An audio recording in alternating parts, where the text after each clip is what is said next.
Aproximadamente 3.000 apartamentos já feitos.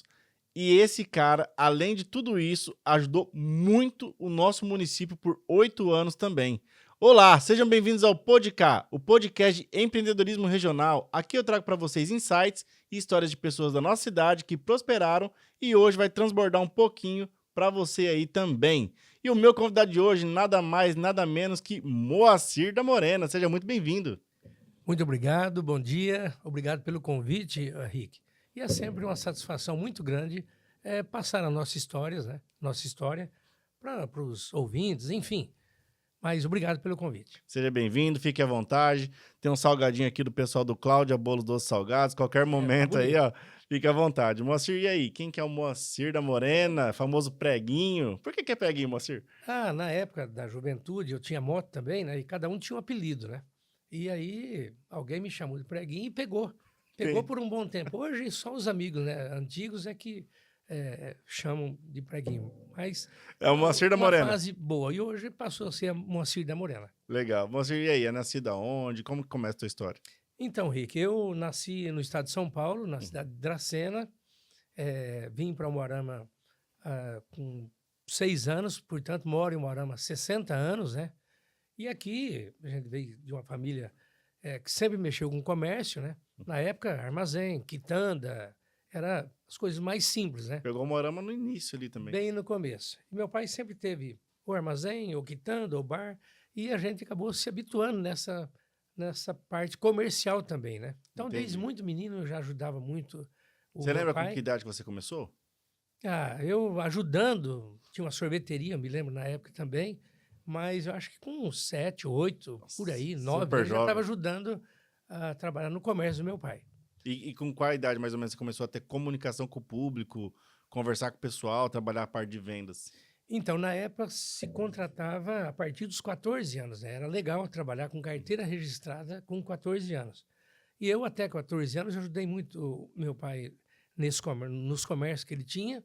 E depois eu fui trabalhar num escritório de contabilidade com 14 anos. Legal. Ali foi o primeiro emprego de registro. Foi o primeiro emprego. Então, eu tenho minha carteira registrada desde os 14 anos e não me fez nenhuma falta, né? A questão de brincar, de se divertir, né? Por estar trabalhando aos 14 anos. Pelo contrário, me amadureceu bem cedo, né? Ganhei bastante experiência e estou feliz com a minha trajetória comercial, empresarial, enfim. E como que você teve contato com o mercado da construção civil? Onde que tudo começou, assim, a sua história com a construção? Então, Rick, até chegar na construção, eu trabalhei em escritório de contabilidade, trabalhei 9 anos em banco, né? Na época, o Bancial, Banco Comercial do Paraná, depois o Bamerindos comprou o Banco Comercial, fui para o Bamerindos, que era do mesmo grupo, e trabalhei por 9 anos. Entendi. Exerci a parte de contabilidade, atendimento, fui até contador, depois auxiliar de gerência na época, né? E daí sempre mexendo também com alguns negócios. Sempre fui de comprar e vender, fosse bicicleta, ou moto, ou carro, né? Sempre gostei disso. Já mexia os rolinhos. Já fazia uns rolinhos. E depois 10 anos em banco, fui viajando de laboratório farmacêutico também por 3 anos e pouco, na região de Umuarama, Paranavaí, Cascavel e Maringá. E depois montei um comércio de autopeças, de escapamentos. Não deu muito certo, ficamos 1 ano, mas daí falta de experiência, ainda falta de preparo, não deu muito certo, mas continuei teimando, né?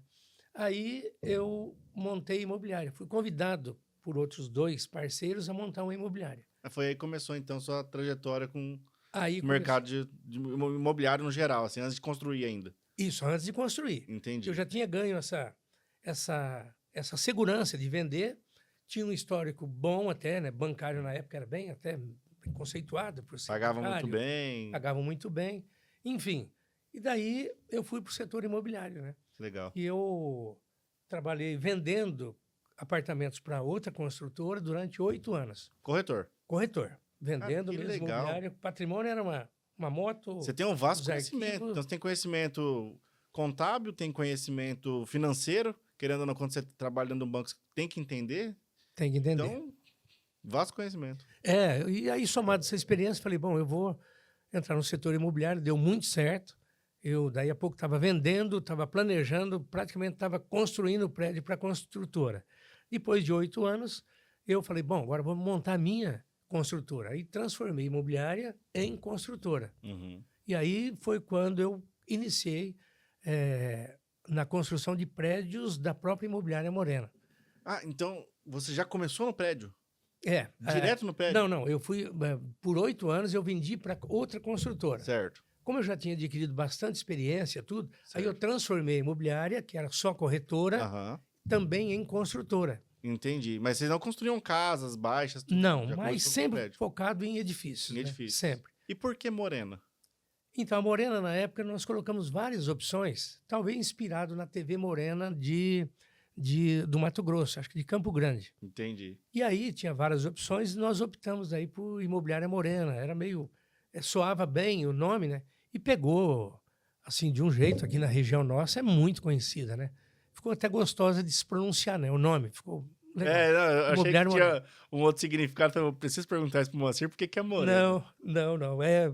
Enfim, hoje o pessoal, eu vou lá na Morena, pegou. Ficou muito bom. Pegou. Ficou muito bom. Então, eu sempre tenho dito, aqui o Marama, acho que a Morena é tão conhecida como Coca-Cola, porque ficou na cabeça, né? Pegou bem. Ô, Moacir, quando você estava como corretor de imóveis ali, qual que era as principais habilidades que você acredita que tinha que ter para poder fluir nesse mercado?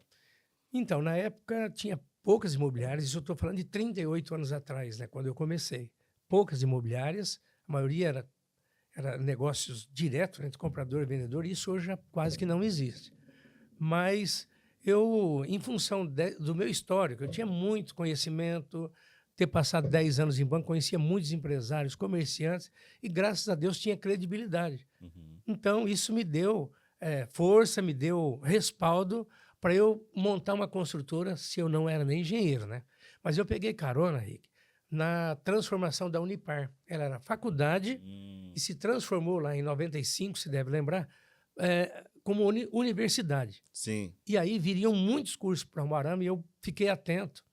E daí eu fui imprudente para saber o que aconteceu. Então você pegou o hype do mercado, vamos dizer assim. Nesse momento a demanda estava muito boa e tinha poucas construtoras que acreditavam muito em Moarama. Entendi. Na época, as que tinham iniciado o prédio tinham ido embora. Vale do Queria, a construtora Valente também não construía mais. E, enfim, eu fiquei com uma baita de uma oportunidade na minha frente. Praticamente um oceano azul. Aí eu fui imprudente, fiquei lá 3 dias analisando, conversando, me inspirando o que tinha acontecido lá quando transformou de faculdade para universidade. Porque é uma cidade, um polo universitário grande lá. Grande, muito forte na época, né? Dali eu saí, fiquei mais 2 dias em Marília também, que tinha acontecido o mesmo, faculdade para universidade. Aí copiei muita coisa que tinha acontecido lá e falei, agora eu vou fazer em Moarama. Sem dinheiro, só mesmo com vontade, com sonho, com credibilidade que eu tinha, graças a Deus. E daí eu copiei também em São Paulo, aquela lança um prédio, né? E para o investidor, eu pagava 1% de aluguel na época, para quem pagasse à vista. Uhum. Então lancei o primeiro prédio, que propositalmente eu nominei de Flamboyant. Falei, isso vai ser uma árvore que vai dar muitos frutos e tal, aquela coisa de você fixar uma coisa na cabeça que vai dar certo. O seu primeiro prédio é o Flamboyant. Flamboyant. Legal. E acabou dando muito certo. Lancei o primeiro, vendi em 30 dias, vendi o prédio inteiro, com 16 apartamentos. Cara, mas tinha uma força comercial muito forte. A demanda era muito forte em função da universidade. E a demanda pelos universitários para alugar os apartamentos, né, quem vinham de fora, a demanda era muito forte. Que ano que foi isso? Isso foi em 96. Ainda tinha aquele problema da moeda, né? A moeda foi estabelecer em 98? Acho que em 98, o cruzado lá na frente, né? Cruzado ainda. Caramba, em 96 conseguiu fazer nós tínhamos saído de uma crise de 99, aquela crise asiática, e o pessoal estava querendo a oportunidade de investir o dinheiro. Uhum. Então, comecei a chamar a atenção do investidor. Uhum. Compra que nós alugamos para vocês, você vai ter uma rentabilidade boa. Uhum. O famoso 1% que até hoje brilha os olhos. Né? Brilha. Então, eu paguei 1%, pagava 1%. Por exemplo, um apartamento custava 400 mil, eu ia pagar 4 mil por mês de remuneração antes de terminar o prédio, ou seja, no início. Nossa. Com 30 dias eu vendia o primeiro, tudo, aí vinha aquele dinheirão na conta. Falei, cara, agora tem 24 meses para fazer esse prédio. Então, eu vou fazer mais um. Aí fiz o segundo, o terceiro, assim fizemos 52 edifícios ao longo dessa trajetória. Deixa eu fazer uma pergunta, uma curiosidade minha, assim. Como que foi ver tanto dinheiro na conta, Moacir? Porque, assim, por mais que você sabe que você vai gastar esse dinheiro, que você tem que construir, fazer fundação e tudo mais, mas, cara, quando você vende um volume desse, o dinheiro tá ali. Como que é? Não, tem que ter um equilíbrio muito grande, porque você vê diante de um monte de dinheiro, dá vontade de comprar um carrão, dá vontade de sair gastando esse dinheiro, mas a responsabilidade falava mais alto, né? Então eu precisei ter um equilíbrio muito forte aí. E qual que foi a principal diferença de você sair de um... Não um CLT, porque quando você é corretor de imóveis, você já é quase praticamente um autônomo, né? Mas como foi você sair de um autônomo para um empresário? Qual que foi a principal diferença?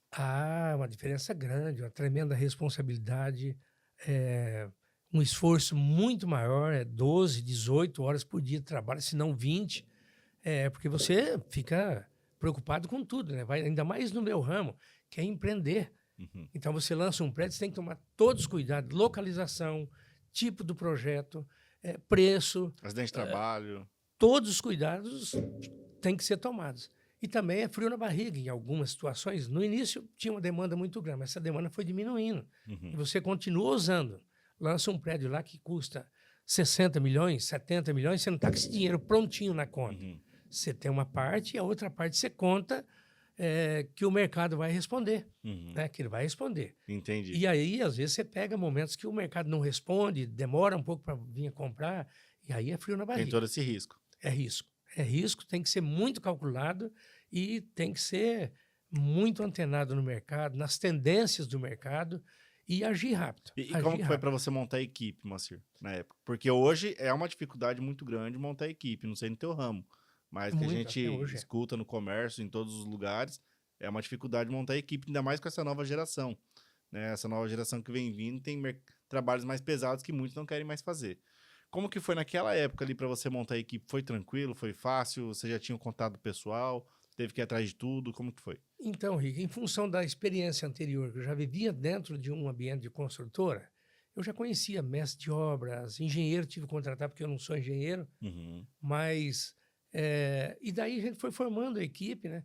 Também foi aos poucos, não foi de uma hora para outra. No primeiro momento, dificuldade em montar uma equipe boa de trabalho, até porque prédio não permite erros, né? Não permite descuido. O sistema construtivo tem que ser perfeito, né? Ou, se não perfeito, quase que perfeito. Principalmente questão estrutural, enfim.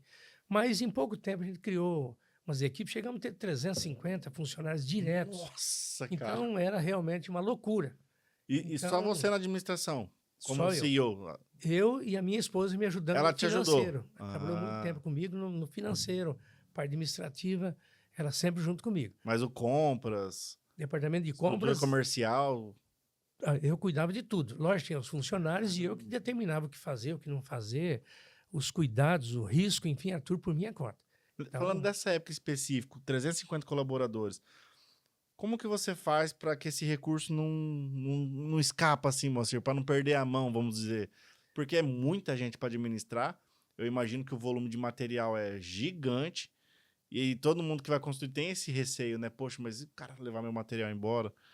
Como que você fazia essa gestão assim para ficar o mais próximo possível da finese ali, para não escapar tanto? bom, eu sempre tive 1, 2, até 3 engenheiros, né, na época, e os projetos a gente sempre contratava terceiros, né? Uhum. Mas, graças a Deus, tive sempre engenheiros de confiança, mestre de obras também de confiança e alguns funcionários que me ajudavam, né, a tocar esse volume gigantesco de obras, de demandas, enfim. Então, eu sempre contei com isso, mas também nunca descuidei. Nas minhas obras eu passo rigorosamente todos os dias, inclusive sábado ou domingo. Se eu estiver andando, passeando, eu vou na obra para dar uma olhada como é que está. Passo lá, dou uma benzida na obra, né? Jogo uma energia positiva, mas rigorosamente, todos os dias eu passo nas obras. Que legal. E aí, vendeu o primeiro prédio. Hora de começar a construir ele, fazer a fundação, porque agora você tá com o dinheiro, você tem que girar, senão você vai ficar no 1% ali, se torna inviável. Não, na época isso era viável, mas hoje não dá para fazer isso. Aham. Mas o que eu tinha que fazer? Agilizar. Eu tinha dinheiro para tocar a obra em caixa, sobrando, eu tinha que agilizar. E Quanto vendeu mais... tudo no dinheiro. Tudo no dinheiro. Naquela época, a cultura da permuta ainda não existia. Não. Isso daí tem estragadinha no 99%. mercado também, né? De uns 10, 12 anos para cá, para nossa região aqui, virou um costume fazer permuta. É. Hoje eu dificilmente aceito permuta, Uhum. a não ser permuta viável. Uhum. Porque às vezes vai comprar um apartamento de 500 mil, que é por um imóvel de 250, que vai ficar no estoque. Uhum. Esse imóvel não vai girar, como é que eu termino essa obra? Uhum. Então, hoje eu sou bem rigoroso. Já devo ter pego mais de 150 imóveis em permuta, 200. E aí, vamos lá, reformar esse imóvel por à venda de novo. Quer dizer, Tem que pôr muito trabalhoso. energia para às vezes empatar. Para, às vezes, na maioria, empatar ou até perder o lucro todo. Entendi. Ou dar prejuízo mesmo. Entendi. Então, a gente hoje está mais cuidadoso. Então, naquela né? época era no Mais no dinheiro mesmo. cash. E aí começou a sobrar dinheiro, foi o que eu te falei, lancei o segundo. E, aliás, o pessoal torcendo contra, né? Toda vez que ia fazer uma consulta, solto mais um prédio, vou lançar mais um. Você fazia uma pesquisa de cada 10, 9, no mínimo 9, ou se não os 10, não recomendar. Não vai que não vai dar certo. Cara, Um você teve lance no que não vai peito. dar certo. Pô, aí você vai para casa, começa a fazer as contas, se inspira em empresas maiores, né, de outra região, os cuidados que eu tenho que tomar. Eu sempre assinei a Folha de São Paulo, o Estado de São Paulo, por mais de 30 anos. Uhum. E eu toda vez ia buscar o mercado imobiliário lá de São Paulo, como é que eles fazem, como é que não faz, Londrina, enfim. E aí eu estava certo que ia dar certo, eu partia para cima do lançamento. Mesmo todo mundo falando que não ia dar certo. Aliás, se eu tivesse ouvido só as pessoas, eu não teria lançado nem o primeiro, que foi o Flamboyant. Porque todo mundo apostava que não ia dar certo. E aí eu deixei de ouvir as pessoas. É por isso que talvez a cidade do interior demora um pouco mais para evoluir, né? As pessoas, em vez de jogar boas energias, se unir, fazer a inspiração, ela desanima. Desanima. Então, se a pessoa tem certeza que aquilo dá certo, que ele está preparado, que o negócio é bom, você pesquisa, solta, não vai muito no palpite de quem está de fora. Aliás, quem está de fora normalmente não deseja que você vai muito bem, infelizmente. É. Então, eu aprendi que não consulto mais. É claro que eu faço uma consulta discreta. Numa conversa informal, vou sentir no mercado, às vezes faço pesquisa mesmo para saber, sem ouvir as pessoas diretamente comigo. Se eu ouvir, eu não lanço empreendimento nenhum. Entendi. Então, tem firmeza, tem credibilidade, tem responsabilidade, tem profissionalismo, vai embora. Não ouve ninguém, não. Vai embora que vai dar certo. E aí, os primeiros ali que você começou, você lançou o primeiro, lançou o segundo, lançou o terceiro. Como que foi fazer tudo isso simultâneo? Quais foram os principais desafios da época ali? Era gerenciar. Eu sempre tive muita facilidade em empreender, em talvez enxergar aquilo que poucos enxergam, me inspirar, copiar aquilo que dá certo, né? Por que não? Copia, corrige alguma coisa e vamos para frente. Que deu certo, vai dar comigo também. Mas esse volume de obras, nem eu esperava que ia ser uma loucura dessa. E a gente vai se empolgando um pouco, mas uma empolgação responsável. Às vezes lançava muitos prédios ao mesmo tempo, e para dar conta disso tudo, vem uma crise inesperada, né? E aí, como é que eu faço agora? Enfim, eu, graças a Deus, saí de todas as crises. Conseguiu? Agora mesmo estamos finalizando uma crise que está durando aí para o setor Tem 5 anos? há uns 4, 5 anos de preocupação de mercado difícil de lidar. Muito difícil. A taxa alta. Concorrente nosso é a taxa, é a Selic, é o banco, a aplicação inviabiliza financeira. demais, né? Então, nós tivemos, sim, desafios enormes nesses últimos anos, que nós estamos saindo desse momento difícil da economia, do mercado imobiliário. Então, eu vejo que daqui para frente vai aquecer, vai melhorar, vai facilitar um pouco a vida do empreendedor no ramo imobiliário. Por quanto tempo você surfou numa boa onda ali, Moacir? Até pegar o primeiro desafio de mercado mesmo? Eu acho que ali foi em torno de uns 10 anos, 8 anos, peguei fase boa. Que fase legal. Boa. Tanto que eu me empolguei, fui soltando mais prédio, aí estendi para Londrina, fiz um prédio num ambiente desconhecido. Como que foi para você ir para fora? Fazer um prédio com outra... Não sei se você levou equipe ou era uma equipe de lá. Escolher terreno, ponto. Enxergar uma cidade grande como potencial. Como que foi? Então, por exemplo, Londrina. Eu ia muito para Londrina porque meus projetos eu fazia com um engenheiro muito renomado até hoje lá em Londrina, que é o engenheiro... o arquiteto espanholo. Então, eu contratava ele lá de Londrina para fazer os prédios, né, os projetos, porque os projetos dele eram muito bons, linha reta, bem arrojado, enfim. E de tanto ir para Londrina, eu acabei me inspirando em algumas construtoras e falei, pô, mas aqui tem um espaço para mim. Então, foi realmente uma coragem aí, fazer um prédio de 21 andares na área nobre de Londrina, na Higienópolis, ali próximo da Rua Santos, na Rua Santos, e enfrentar o mercado que tinha imobiliárias ou construtoras enormes, Yoshi, Plaenge, grandes construtoras. e eu consegui entrar. Passei muito apuro ali para dar conta desse prédio. Um prédio hoje aí, aproximadamente, mais ou menos aí, um investimento de uns 60 milhões. Eu não tinha esse dinheiro na conta. Então, comprei os terrenos, fiz o projeto com o espanhol e vamos para cima, vamos lançar, vamos para mídia, Tem que vender. vamos para marketing. Eu tenho que vender, eu vender. Eu já ia até te perguntar, você já está respondendo, mas eu quero que você responda em detalhes. Como que você fez estratégias para vender numa cidade que você não é conhecido? Porque aqui você tinha a sua credibilidade e tudo mais. Mas lá você era um em meio à multidão de grandes, né? Grandes. Como O que você mercado fez, exigente, né? Eu tenho que Era pensar evento, até um pouco. marketing. Marketing, na época, muito forte a Folha de Londrina, né? Divulgava muito no jornal, usava minha trajetória daqui e lá. Aqui a consultora já tinha tantos anos, 20 e tantos anos na época, né? 25, 28, 30 anos já em Moarama, isso aqui, e fui desbravando. Muito difícil, não foi fácil entrar. Não foi fácil, até para ganhar a credibilidade das outras imobiliárias. Eu montei estrutura própria, eu montei imobiliária lá em Londrina para vender Chegou a ter ponto físico. Eu tive lá durante 8 anos, 9 anos, eu montei uma imobiliária para vender para a construtora. Né? Imobiliária Morena, vendendo para a consultora Morena. Tem que formar um time de corretor, tudo lá. Formei um time de corretor lá, tudo, ia 2 vezes por semana para lá, trabalhava o dia todo, fui pegando corretor de outras imobiliárias. Enfim, acabei fazendo parceria com uma imobiliária muito forte, que se tornou meu amigo, Raul Fulgêncio, que hoje é uma potência em Londrina, um grande empresário, que aí me deu a mão também vendendo algumas unidades, que era 84. Então não era tão simples assim. E nesse período nós pegamos crise. Crise econômica, crise política, porque o Lula entrando, o pessoal arisco. Mas naquela época o pessoal ficou com tanto medo do Lula que queria gastar o dinheiro comprando... Imobilizar. E aí foi onde me salvou, porque aí era vender apartamento. Todo dia vendia um apartamento. Então, acabei me saindo bem, concluí a obra. Graças a Deus, um prédio de sucesso lá hoje. É o Montpellier Residência, na Rua Santos, Lá é Montpellier 915. também. É Montpellier também. Legal. O prédio ficou show, maioria investidores, né? Mas o prédio ficou muito Teve bom. mais lá ou só esse? Em Londrina, eu fiz só esse prédio. Só esse. Daí me estendi para Vilhena, em Rondônia, Ji-Paraná. Enfrentei grandes desafios lá. Mas, enfim, aí também sempre vendendo em Umuarama também, né? E para gerenciar estudo, Rick, não é fácil. Porque eu cuidava de estudo sozinho, o único dono era eu. E a minha esposa dava respaldo na parte burocrática financeira. Mas não é fácil. Igual doido correndo. Igual doido. Obviamente, Quantidade. furei muita coisa, devo ter levado alguns prejuízos para lá e para cá, porque era muita coisa para cuidar, muitas obras, né? Mas deu tudo certo. Me sinto realizado com essas iniciativas, embora tenha sofrido muito com isso tudo, mas era mais sonho, desejo de realizar do que de ganhar dinheiro. Com certeza absoluta. Moacir, não sei se você pode falar ou não, mas no ápice, assim, qual foi o maior fluxo de gestão financeira que você já teve que fazer? Em termos de milhões mesmo, assim, porque que nem você está fazendo Londrina, mas tinha obra tocando aqui.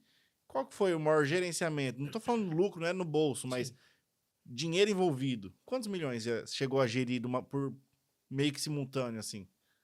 Alguma coisa em torno de uns 350, 400 milhões ao mesmo tempo. Era muita coisa. E esse dinheiro não podia me empolgar. Isso é dinheiro para terminar as obras, para concluir a obra.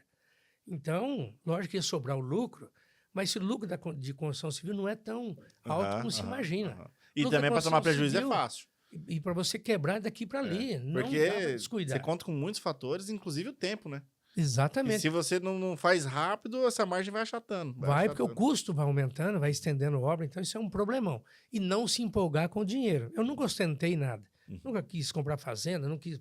Eu sempre mantive o pé no chão, embora falhei várias vezes aí, mas sempre firme, né? E mantendo esse equilíbrio com o caixa que a empresa tinha, mas tinha que terminar as obras. Graças a Deus, entreguei todas as obras dentro do prazo combinado. Agora, nesses últimos anos, em função de tudo que nós passamos, pandemia, enfim, nós temos respaldo, nós temos patrimônio para terminar, mas andamos atrasando aí 6 meses, 1 ano, mas conversando com os compradores, com os proprietários, tudo de forma muito responsável, mas estamos dando conta e vamos concluir todas as nossas obras. É o aquecimento e o desaquecimento do mercado, né? Faz parte do jogo. Faz parte do jogo e também você conta com a compreensão do comprador que está vendo ali, né, que a gente está com responsabilidade.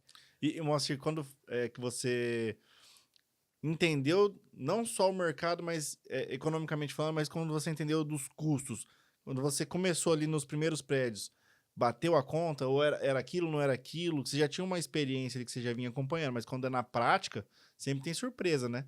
Às vezes você lança num preço e fala, poxa, devia ter lançado em outro preço. Eu vou ter que cobrir agora um santo aqui fazendo outro lançamento lá. Teve isso ou não? Teve várias vezes. Construção sempre surpreende quem constrói. Você faz um orçamento lá de 500 mil, se você bobear achando que você vai vender por 600, quando você vê, custou 600.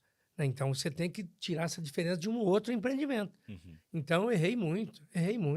Trabalhei, teve prédio que fazia ele inteiro não ter sobrado nada no final. Nossa, Eu achei toda a que fosse sobrar um tanto. responsabilidade. E aí você vê que no final você descuidou, facilitou, o preço não estava muito bem colocado. O né? preço ficou legal? Não precifiquei bem e chega no final de um prédio e não tem lucro. Zero lucro ou até com um pouquinho de prejuízo. Mas várias vezes eu errei. Várias vezes. Demorou quanto tempo para você conseguir esse know-how? Para você falar assim, cara, agora eu vou acertar. Porque fazer uma conta... Deve ser difícil fazer conta de tempo, né? Mas tem que fazer uma conta considerando o tempo que você vai vender isso daí, fazer a fundação, fazer o acabamento, entregar e tudo mais. Quanto tempo levou para você conseguir esse know-how? Para amadurecer aí em termos de precificação, foi uns 12, 15 anos aí, errando e acertando, fazendo um dando prejuízo, o outro dando lucro. E aí, depois do meio Tudo dessa isso. trajetória, foi quando eu comecei. Porque também tem um detalhe, Rick. Você, às vezes, faz o cálculo certinho. Então, um apartamento. Custo, isso, aquilo e tal, BDI, que a gente chama na qual margem de lucro e tal, lucro bruto. Uhum. Então, você coloca um preço, mas muitas vezes o mercado não absorve naquele preço. Então, eu pus lá, um apartamento custou 550, 530, vou vender por 600. E a margem é pequena mesmo, não dá mais líquido de 10%. Mas esses 10% é distribuído em 48 meses de execução. Nossa. Ou seja, por apartamento você ganha pouco. Vai Você dar ganha no volume. 2,5% ao ano. Você tem que ganhar no volume. Uhum. É um prédio de 60 apartamentos, 150, aí muda tudo. Empreendimentos com mais de 100 unidades, aí você ganha no volume.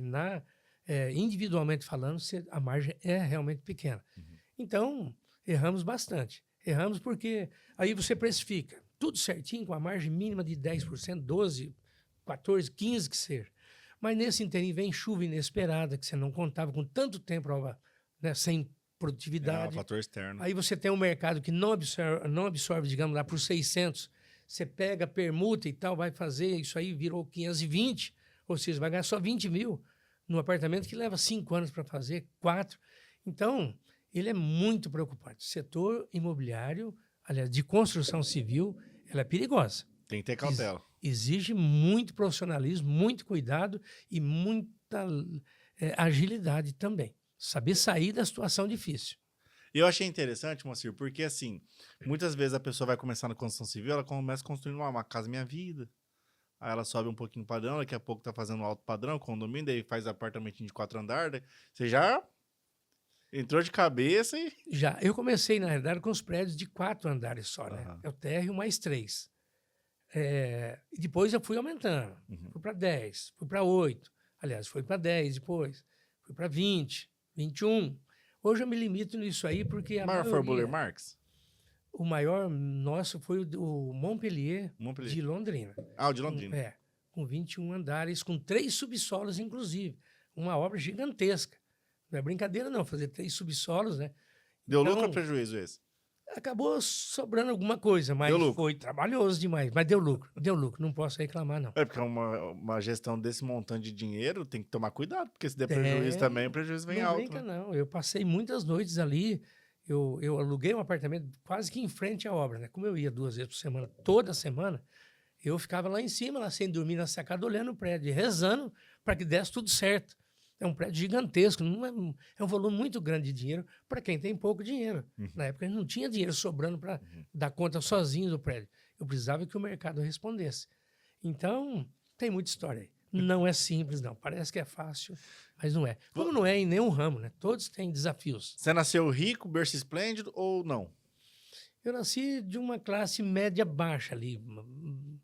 Mas não, sempre labuta. Sempre trabalhou. Trabalhando muito desde os 14 anos, como eu falei no início, mas trabalhando muito. Família realmente humilde, né? Que não... Enfim. E o que você acredita que mais te impulsionou a se envolver com projetos grandes, Moacir? correr esses enormes riscos, né? Que não é qualquer um que vai correr um risco desse, de mexer com uma gestão tão grande de dinheiro, talvez com uma margem pequena. Nessa loucura, como que foi seu principal incentivador, assim? Então, é tão difícil expressar isso, parece que está dentro da gente, parece que é meio predestinado, né? Porque eu não tinha família com dinheiro que tivesse ousado tanto, né? Meu pai e tal, sempre ousou, mas com comércio pequeno, com mercearia, com armazém. Mas eu sempre gostei de me inspirar em coisa grande. Sempre me inspirei em quem deu certo. Sempre pensei grande, eu sempre pensei grande. Então, isso me levou... Sempre ficou inquieto. Sempre quis fazer coisa grande, sempre me inspirei. Quando eu me senti preparado para isso, falou, agora eu vou entrar nesses desafios. E foi dando certo. Aí você vai ficando confiante, você vai entrando um pouco mais e assim você vai, mesmo que com desgaste enorme, né? Psicológico, financeiro, enfim. Mas você acaba se acostumando com o risco, calculado, obviamente, e mantém essa linha. Até hoje, eu estou com 66 anos. E não parece, às vezes tá fazendo um elogio aí. Tá inteirão, homem, gente. Eu acho que o desgaste da trás me deu mais força ainda para viver. Mas aí, esses desafios a gente superou todos, enfim. E eu sempre me inspirando, como eu falei, em empresas grandes, em gente grande. Gente que deu certo trabalhando e não vencendo de qualquer jeito. Isso não me dá prazer nenhum. Prazer meu é entrar no desafio e superar o desafio e ganhar. Legal, nada de mamata, nunca tive mamata, nunca fui sortudo para ganhar loteria, nunca tive isso. Sempre foi realmente algo batalhado. Eu e Deus e ponto final. E como foi para você, Moacir, fazer a gestão de vida pessoal com trabalho, lidar com essa pressão externa do mercado, a loucura, esse monte de dinheiro envolvido, e você sabe que no final do mês o boleto chega. Como que foi para você fazer essa gestão familiar ali, para os negócios não interferir tanto assim? Porque todo empresário que tá assistindo aí sabe que não é fácil. Não é. A gente não é sofre fácil. E o mercado, que você começa a ver a conta entrando no vermelho ali, meu amigo... E por muitas vezes a conta ficou no vermelho, a gente tinha que dar conta de cobrir, tinha patrimônio, mas não conseguia transformar em dinheiro vivo, porque o mercado não comprava. Mas, Rick, nessa fase do homem, de entre 30 e 45 anos, é o momento onde ele começa a ganhar experiência e ver oportunidades de ganhar dinheiro. E aí você deixa um pouquinho de lado a família. Você começa a faltar um pouco em casa com relação à atenção para os filhos, exige muito da mulher, mas o homem, nessa fase, ele acaba dando preferência nos negócios. E às vezes, assim, acaba dando pouca atenção em casa. Mas eu procurei manter o equilíbrio. Eu sempre mantive um bom relacionamento com meus filhos, sempre saía, às vezes, 3 horas da tarde da empresa e ir lá soltar papagaio com os filhos na plena terça, quarta-feira. Tirava uma horinha e vou lá. Eu sempre fui muito família. Até hoje, meu mundo é meus filhos, agora meu neto, minha esposa e as minhas noras. Acabou. A gente se fecha entre nós. Não que eu não queira ter amizade, mas amigos mesmo são meus filhos, meu neto, enfim, a minha família. Esse é meu mundo. Mas eu sempre consegui achar um certo ponto de equilíbrio. Não, lógico, não fui perfeito, mas não descuidei da família de jeito nenhum. Cara, que legal. Isso é tão interessante porque, normalmente, num cenário... Nem tô falando dessa proporção de volume. A gente vê empresários aí que giram volumes baixos até, e ele leva os problemas para dentro de casa e não consegue gerir, não consegue trazer essa diferença, ele desconta dentro de casa, dentro da família, né? Imagina, assim, a pessoa lidar com um volume tão grande, igual você lidou ali por muito tempo, e aí não levar isso para dentro de casa é realmente admirável, assim, não é simples, né? Não é fácil. O fornecedor te ligando. Não, você chega em casa com cabeça quente, dificuldade para dormir. Tem que pagar a folha. E você não pode contar com quem? Com você mesmo. Não dá para pedir socorro para quem? É difícil pedir socorro. Primeiro que é difícil. Segundo que ninguém te socorre em dinheiro, não. A não ser um banco, mas quer garantir isso, aquilo é outra história. Mas não dá para contar com ninguém. Então eu chegava em casa, os meninos iam dormir, 10, 11 horas da noite, a mulher também. Eu ia pegar os livros, como sair de situação difícil, como superar obstáculos. Eu sempre então você li tinha muito, leitura. Muito. Opa, Meu Primeiro Milhão. Legal. Meu Primeiro Milhão, história de Ray Kroc, que é McDonald's, enfim, Steven Spielberg, Suichiro Honda. Eu li muito. Cara, você por você mesmo. Eu para mim você mesmo. Buscava fazia inspiração rascunho e buscava inspiração. Mas li muito. Tem muitos livros. Como que as de pessoas te autoestima. enxergavam assim, Moacir? Louco? Eu acho que um pouco de louco, esse cara não vai dar certo, vai dar tudo errado. Não, mas esse rapaz fazendo estudo, eu estava assim até no início, meio novo ainda para fazer esse empreendimento com esse volume, então muita gente não acreditava que ia dar certo. Eu tenho um prédio aqui, o Burle Marx, na praça, numa fase difícil. Prédio que hoje é emblemático, Umuarama, cartão postal de Umuarama. E por muitos anos foi o mais alto, né? Foi mais alto por muitos anos, mas hoje ainda é o ponto mais alto, eu ainda acredito que seja. Ainda pus aquela torre lá em cima e tal. Mas aquele é um prédio que eu peguei uma fase dificílima no início de 2000 e eu tentando levantar o prédio, o pessoal macaqueando o prédio para baixo, torcendo para não dar certo o prédio. Caramba! Então, era toda hora saía na rua, não vai dar certo, olha, vai quebrar, esse não entrega. Nossa, apostando contra. Eu enfrentei muito disso. Muito, muito, muito.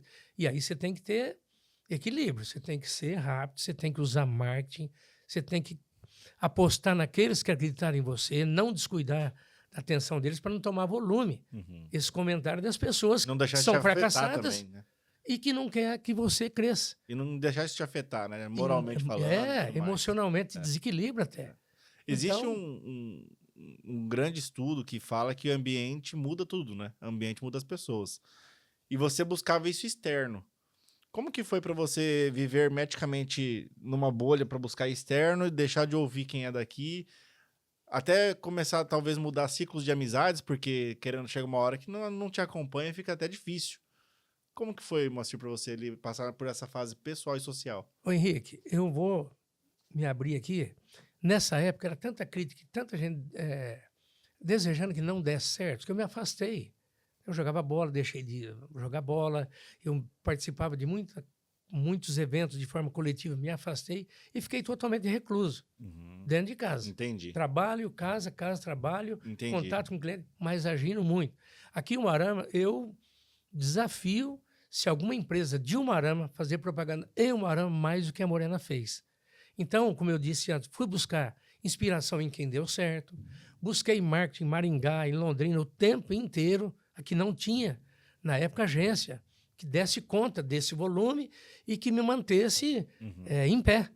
Então, usei muito marketing, muito. Entendi. Profissionais paguei caro, mas buscava profissionais de primeira. Entendi. Então, agia rapidamente, com mala direta para cliente, com marketing no rádio, no jornal, na televisão, enfim, na rua.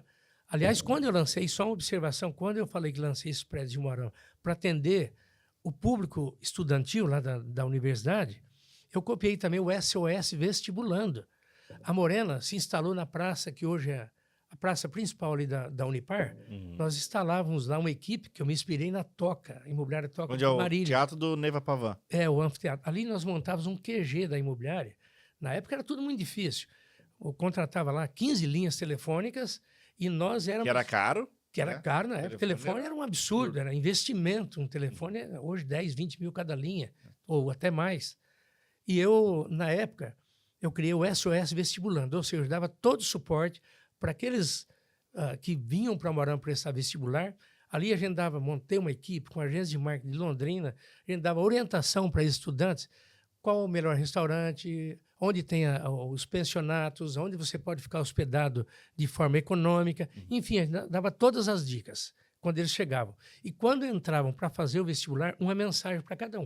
Eu tinha muitas meninas espalhadas em todas as entradas de sala, desejando boa sorte, você consegue, você vai superar, Caramba, você vai que legal, passar nesse... Tá. Aí ficava a marca da Morena. O cara ficava com isso na cabeça. Quando saiu o resultado, nem a Unipar tinha a estrutura que eu tinha de 15, 16 linhas na praça, com tenda que eu montei, para dar o resultado, se ele passou ou não. Era 10, 8, 9, 10 horas da noite, a Unipar soltava a lista para nós, que eu tinha montado a estrutura, ela confiava em nós, dava a lista, ia aquele monte de gente, e a ligação uma atrás da outra. Eu passei, eu fiz o curso de medicina, na época não tinha. Que legal. O curso disso, aí a gente dava o resultado para eles. Aí ficava até meia-noite, já tinha 2, 3 um horas apartamento para alugar? Ou... Aí já falava, se precisar de alguma coisa, a Morena está à disposição. Cara, que legal. Aí o cara vinha, ele, a família, para alugar um apartamento, alugava da Morena.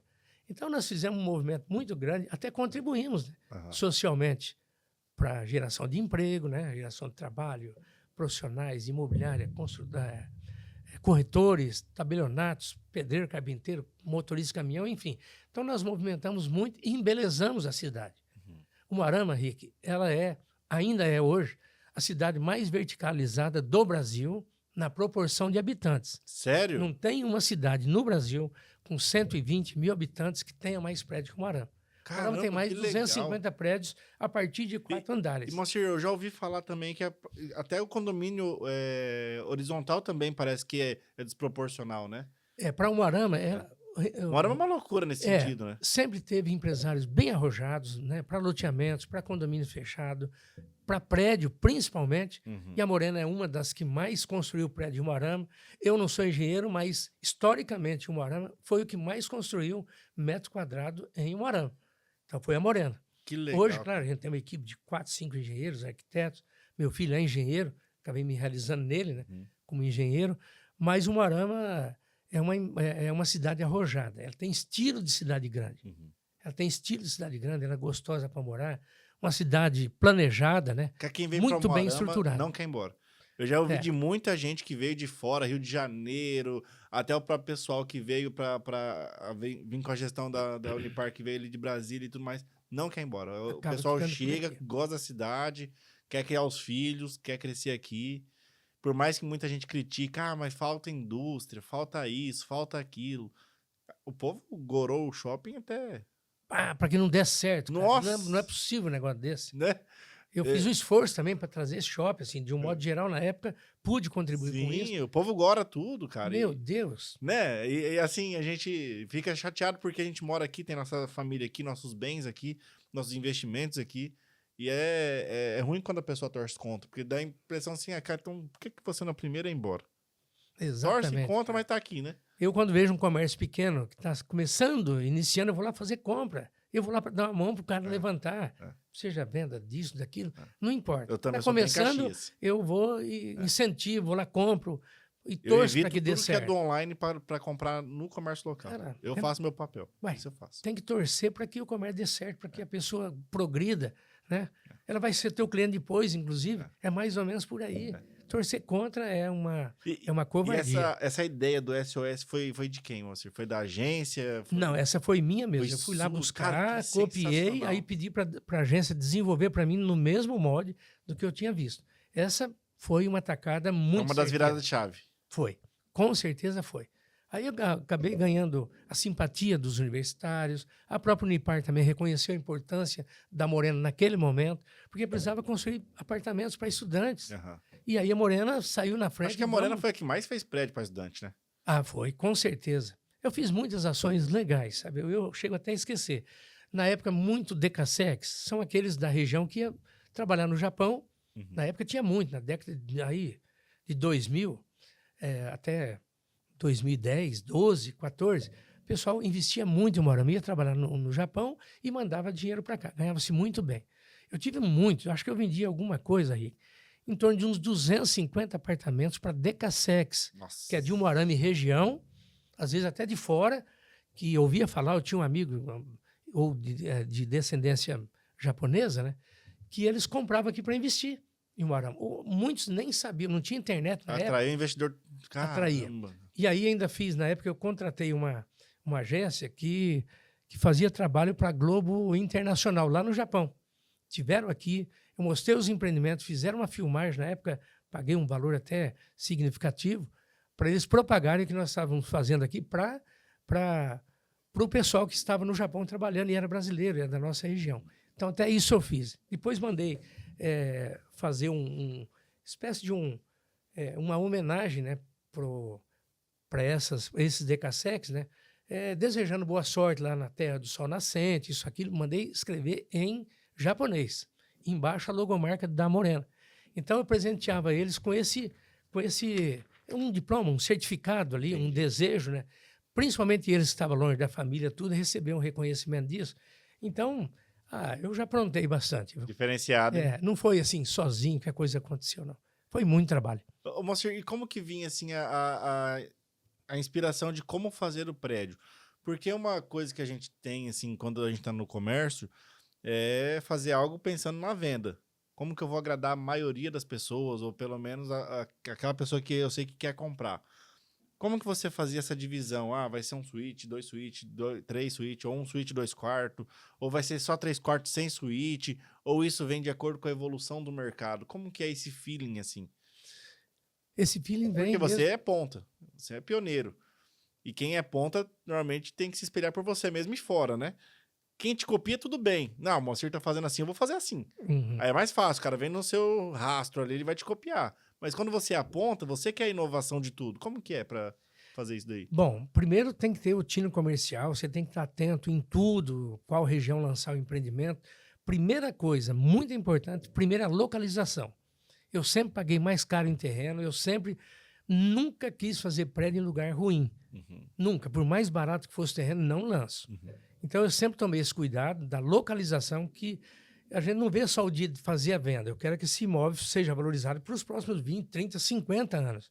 Então, o primeiro ponto, localização, para garantir a valorização do imóvel e dar boa acessibilidade, enfim. Aí vamos para o segundo ponto. Analisar que tipo de apartamento que cabe nessa região, qual é a demanda, 2 quartos, 3 quartos, uma suíte, 2 suítes, sacada, não sacada, preço, né? Eu nunca joguei com preço alto, eu sempre atendi a classe média, média alta. Eu nunca empreendi com Alto imóveis de padrão, luxo. é. Não. Sempre atingi nem a baixa, nem a alta. Eu ficava sempre ali no meio, como até hoje a gente faz, mais ou menos usando essa técnica. Porque aí você vende tanto para morador, E é onde tem a massa do público, né? a massa para o morador, que quer para morar, com o investidor. Aham. Que o preço médio sendo um pouco Sempre mais vai ter baixo, demanda. dá um retorno melhor e vende-se muito mais fácil. Então eu me inspirava muito, lógico, em cidades maiores, tendência do mercado imobiliário. Aqui cabe 2 quartos. Não, agora 2 quartos, não pode ser só 2 quartos, tem que ser 2 suítes. Salão de festa, vamos pôr, vamos ampliar, vamos pôr piscina, não vamos. Aqui cabe, não cabe. Então tem que analisar muito bem o projeto antes de lançar. E ver o que o mercado vai comprar. Porque senão você lança um produto que não vende, né? Que não atrai comprador. Então esse cuidado a Morena sempre tomou, sem dúvida nenhuma. E a grande maioria aprova. Fizemos uma pesquisa esses dias, o grau de satisfação de clientes antigos é acima de 90%. Caramba. Ninguém teve insatisfação com a Morena. E teve vários que comprou lá no início que recomprou depois. Ah, muito. Um prédio de 50 unidades, ele acaba virando mais de 200 apartamentos. Venda, revenda, troca, enfim, ele gira muito mais do que os 50 apartamentos iniciais. Ele dá uma movimentação gigantesca para a cidade toda, enfim, para impostos, ITBI, IPTU. Meu Deus. Gira dinheiro. Gira muito dinheiro. O mercado de construção civil acho que é um dos que mais movimentam na nossa cidade. E que reage mais rapidamente. Aliás, a maior indústria que o Moarama tem hoje chama-se indústria da construção civil. Ponto final. Não tem outra. Eu acho que é uma cidade que cresce muito nesse sentido de loteamento, condomínio, prédio. O Moarama não para, né? Até já ouvi várias pessoas falar assim, cara, parece que tem mais casa que pessoa. Constrói-se muito, né? Muito. Não para nunca. São os empresários também, né? Que brotou corretor enxergam. do quanto é lá da pandemia pra cá também. Brota corretor despreparado também. O pessoal se empolga. Denigre um pouco, né? O ramo, né? Acaba ficando ruim, né?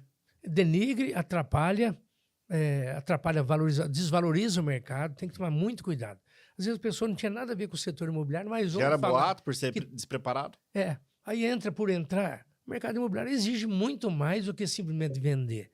Primeiro que você está lidando com patrimônio familiar. Às vezes o camarada levou lá 50 anos para construir aquele patrimônio, dá na mão de um corretor.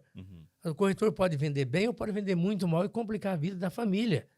Então, segundo ponto, documentação. Você sabe lidar com documentação? Esse imóvel está seguro? Você está oferecendo segurança para o comprador? Ou às vezes precifica alto para contentar o cliente e atrapalha o mercado, porque esse valor é invendável, esse não tem mercado para esse valor. Ou muito baixo, que prejudica o vendedor, o proprietário.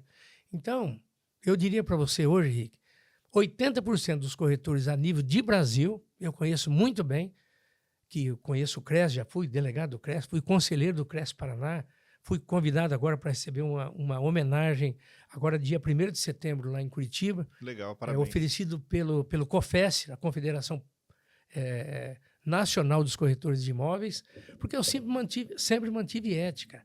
Eu não quero ganhar por ganhar, não me dá prazer nenhum fazendo malandragem no ramo. Convencendo alguém a jogar um imóvel fora, eu não faço. Nunca fiz para ganhar dinheiro, jamais. E nem fosse, de qualquer maneira, não faço. Então tem muitos corretores, eu diria hoje, 80% dos corretores não estão preparados. Entraram por entrar, não se profissionalizam, não investem em preparo, em técnica de venda, em técnica de avaliação, enfim, são despreparados. Querem ganhar muito, investindo nada nele mesmo. E o corretor não tem que montar estoque, não tem que montar O comércio. famoso curso digital que Cara, atrapalhou demais, né? Muito. Faz, tira o crédito de qualquer jeito. Que é isso? Então, eu sempre tenho dito, o corretor não tem que montar prateleira, estoque, montar comércio, fachada. Ele tem que investir nele. Então, invista, né? Em conhecimento, em técnica de venda, em profissionalismo, estuda o que é ética, o que é... Pronto. Acabou, aí vai embora. Legal. Quando a gente fala sobre investimento, investir, Moacir, qual que é a lógica que a pessoa que está dentro de casa ela pode desenhar isso num papel para ela entender o investimento, quão importante é investir em imóveis? Eu falo isso porque eu comecei a investir em imóveis tem uns 8 anos, mais ou menos, e minha virada de chave patrimonial foi aí. Que eu escalei meu patrimônio, meu dinheiro, foi em imóveis mesmo. E eu não consigo enxergar nada mais interessante que imóveis. E eu já estudei vários mercados financeiros. Não sei imaginar, eu já estudei. Mas o imóvel, cara, além de ser seguro, é uma questão muito viável para quem sabe investir. Quais são os principais pontos que a pessoa que está assistindo aqui agora, que é investidor, tem que tomar, que ela tem que pôr na ponta do lápis ali para ela investir em imóvel, para entender sobre investimento em imóveis? Ô, Rick, acho que todo mundo já ouviu falar, os avós já falavam, né? Compre imóvel, imóvel é negócio certo.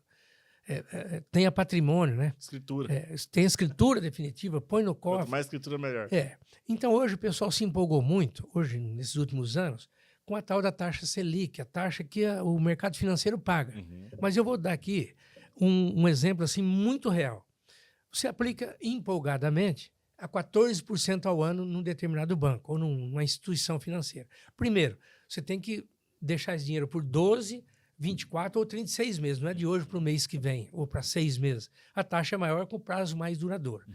Se você se apertar nesse período, você perde 50% desse juro, às vezes tudo. Uhum. É possível acontecer algum imprevisto, você tem que sacar o dinheiro antes. Risco. Segundo, se está pagando 14% ao ano, tem imposto para ser deduzido dos 14%. Sim. Que vai virar 11, 11,5%, talvez até menos. Esse dinheiro tem que estar declarado no imposto de renda, porque a Receita está de olho nessas aplicações financeiras. Você tem que ter a origem desse dinheiro declarado. Tá. Aí vamos para o imóvel. O imóvel... E também a inflação acompanha, né, Moacir?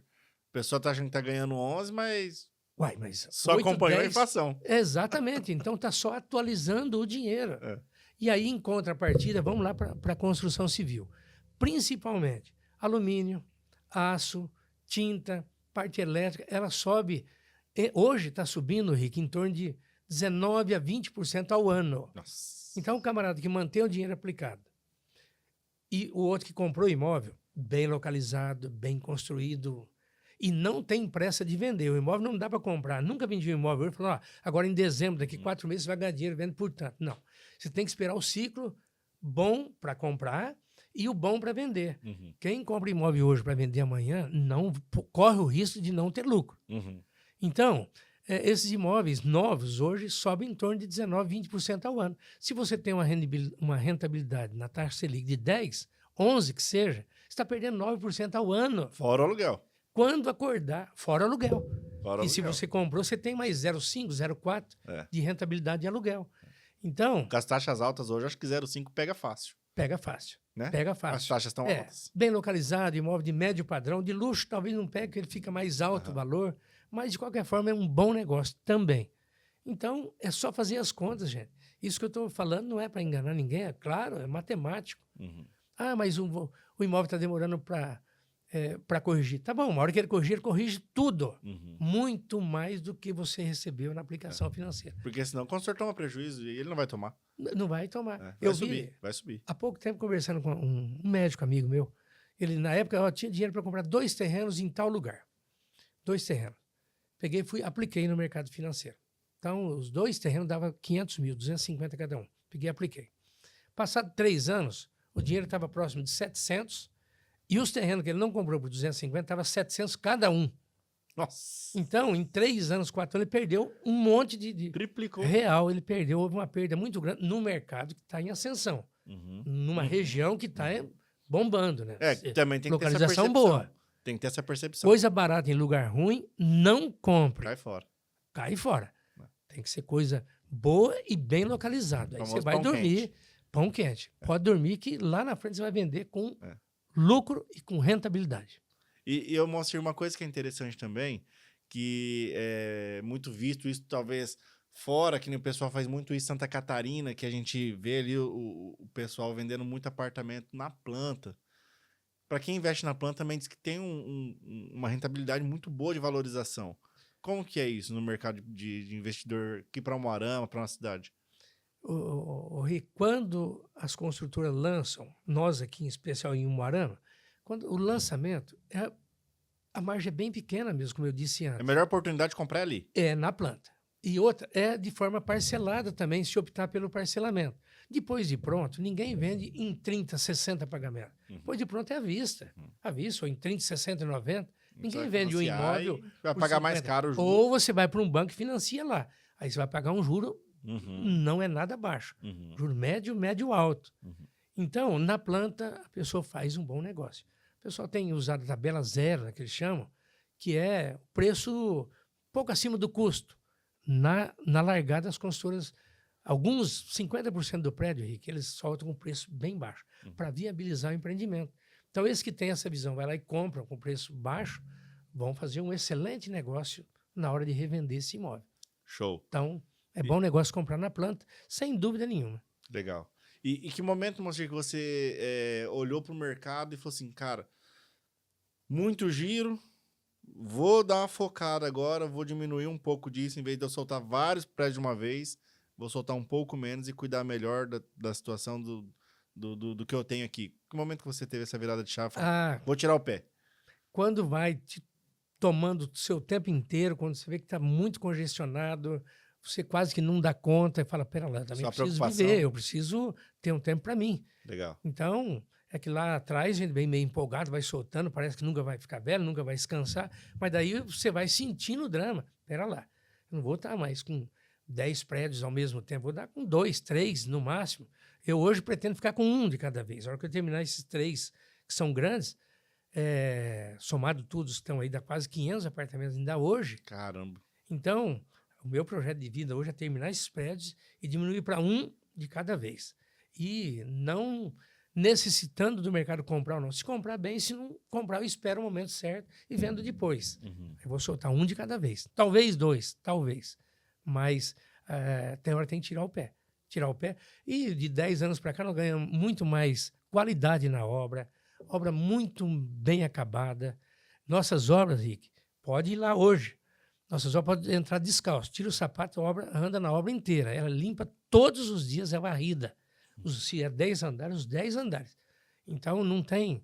Ela é muito bem cuidada durante a obra e depois da entrega. A gente até, esse dia, eu e minha esposa dá muita volta na cidade também, a gente gosta de ver a cidade crescendo e tudo. E minha esposa fala, amor, o Moacir é muito caprichoso. Você passa, as obras dele tá bonita. Mesmo na parte cinza, é bonita. É uma obra bem cuidada. Bem muito cuidada. caprichosa. Graças a Deus. Parabéns. Aí, meu filho é um engenheiro, a nossa equipe, tem um mestre de obra nosso com 28 anos que está namorando. Então a gente já adotou isso e agora realmente a gente tem um padrão de qualidade legal. Muito bom. Acústica boa. Você bate, o andar de baixo não ouve, as paredes são paredes tradicionais com... pode bater, que o outro lado também não ouve, não é em drywall. Não é drywall, É um pelo pecado amor de Deus. drywall, né? É um pecado. Não consegue Então, pendurar um quadro na parede. Não, não pode. Mesmo a de divisão entre um apartamento e outro com drywall, não tem lógica. Não tem 10 Não faz centímetros sentido. de largura de Não uma dá, parede. não dá. Esse sistema americano que o pessoal... Lá, eles usam muitas mantas, outros... E é outro material, não é a mesma coisa? Ah, lá é diferente. A gente diferente. teve a oportunidade de ver as obras lá, mas aí são muito bem estruturadas as paredes. Manta dos dois lados, quer dizer, você não ouve, né? Do outro lado é diferente. Mas aqui fazer a toque de caixa que estão fazendo aí, cartonado mesmo. não recomendo. E Moacir, você também teve um insight muito interessante, que é legal explanar para as pessoas.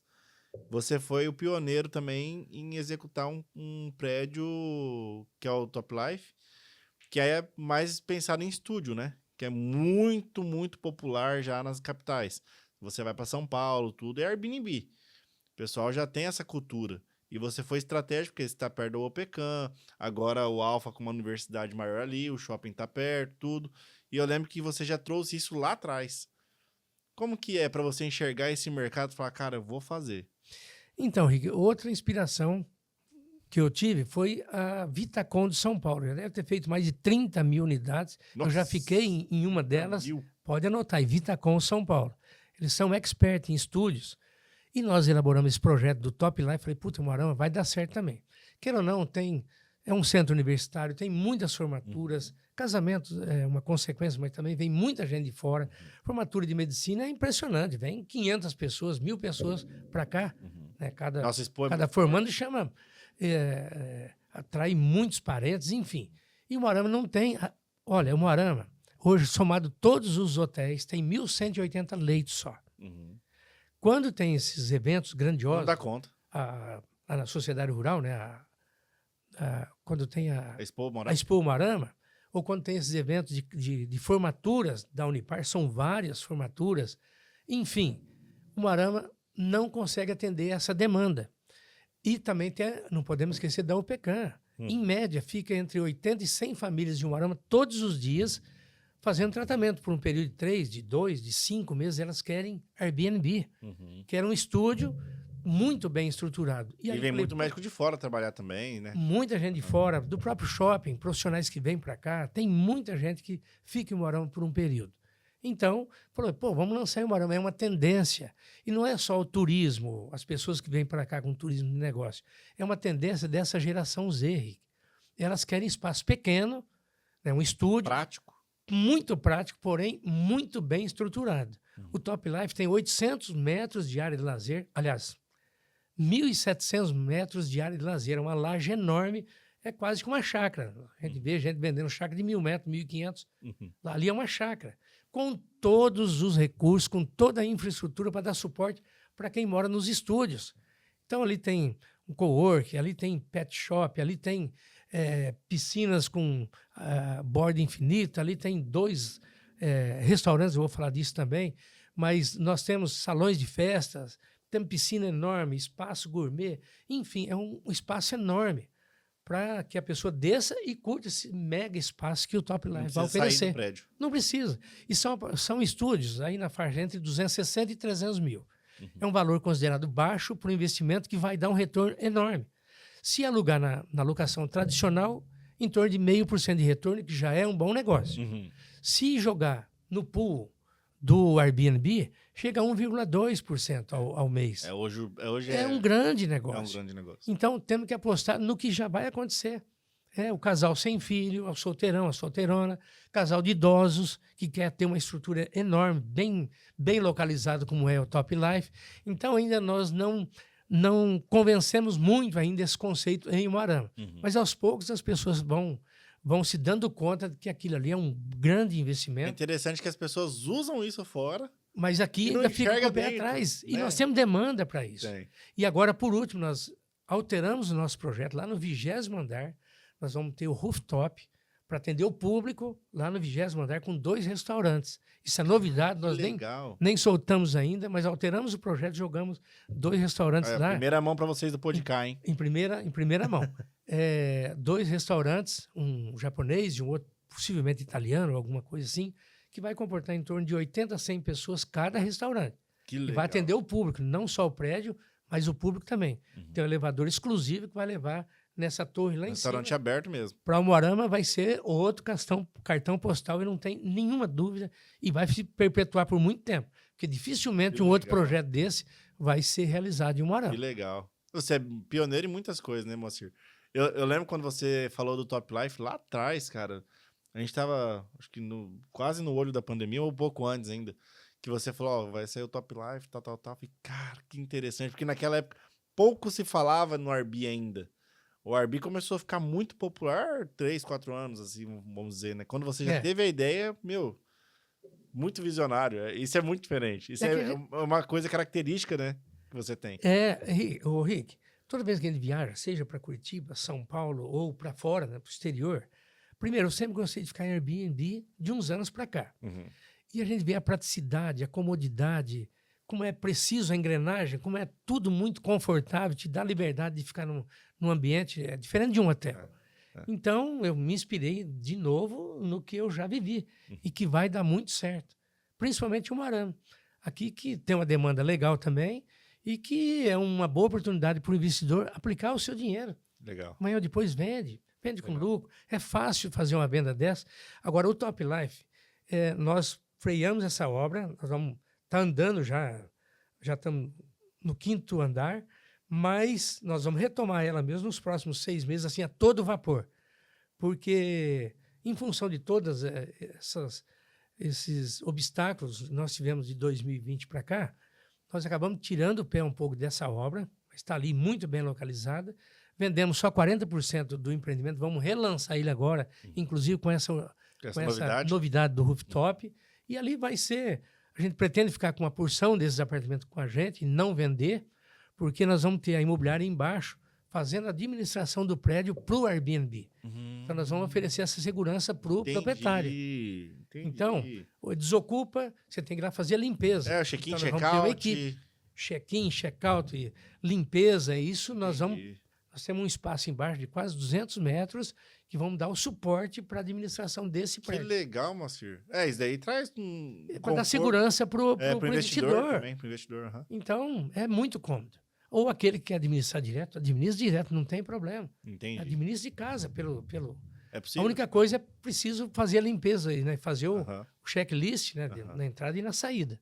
Mas é um empreendimento inovador para Moarama e tenho absoluta certeza que é um bom negócio. Nós estamos oferecendo, Rick, na realidade, a Construtora Morena... São quantos estúdios lá? São 210 estúdios. 210 estúdios. Nós vendemos só 80 por enquanto. Não, só os estúdios vai girar o restaurante. Vai, só praticamente. Né? Mas embaixo nós ainda temos. Fizemos contrato com a Omo, daquelas lavanderias por quilo, que em 15 minutos bate, centrifuga, você quase que sai com ela passada quase. Então são várias máquinas, já fizemos o contrato com a Omo. Nós vamos ter uma conveniência também no térreo, voltada para atender o público, de um modo geral, e o público do edifício. Legal. E ali em volta tem uma densidade demográfica muito boa já.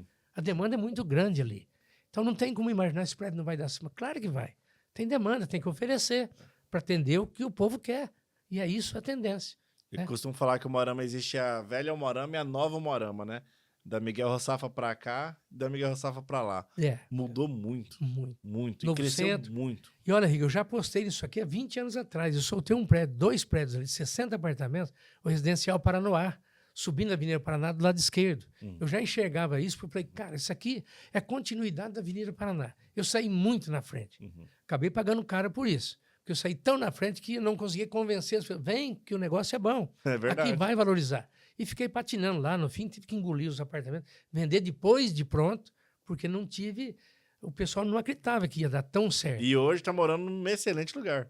Hoje a área nobre. Levou um boi. Hoje está num apartamento popular quase, morando numa área nobre. Na localização nobre. Assim como foi o Centro Médico de Higienópolis, bem em frente. Muito bem feito também. Um projeto... espelhado, coisa mais linda. Assim, investimos muito ali, com um elevador diferenciado para carregar maca de alta velocidade, entrada e saída para ambulâncias. Eu fiz de acordo com recomendação de quem entende de prédio voltado para a área de saúde. Mas também outra coisa difícil até convencer. Porque o pessoal estava acostumado da outra região a velha guarda. E resistindo a vir para cá. Eles gostam de ficar perto dos hospitais de lá. Antigos, e aqui mais tem tradicionais. O Pecan que é... Cara, mas aqui vai ter uma demanda para essa região. Vai. Então, nós fizemos, deu muito certo. Demorou também um pouco, até convencer. Hoje está lotado, tem uma procura enorme. E também nos próximos 10, 15 anos, dificilmente alguém vai construir outro centro médico naquela região. Muito difícil. Nessa proporção, acho que... Eu acho que não. Não tem. Muito difícil.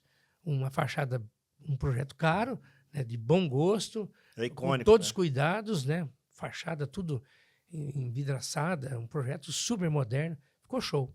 Ô, Moacir, de onde que vem a inspiração dos nomes, cara? Você já fez, sei lá, tem noção de quantos edifícios já fez? Quantos prédios? 52. Esses dias estivemos contando, eu perco até a conta, né? Mas todos eles já é quase um prédio por ano de idade. Quase, bem isso. Mas eu sempre analisei o nome desde sempre. Antes de colocar o nome, eu vou pesquisar.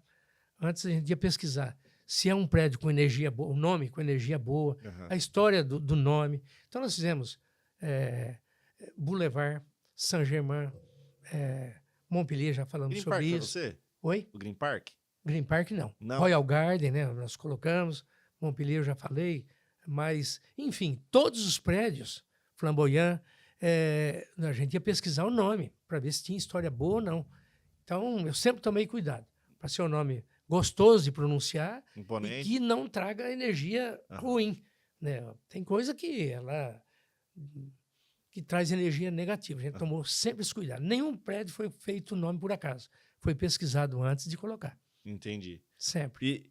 E Moacir, daí teve uma fase ali que você já estava, vamos falar assim, com uma boa experiência, e aí você falou, poxa, agora eu quero ir para a política.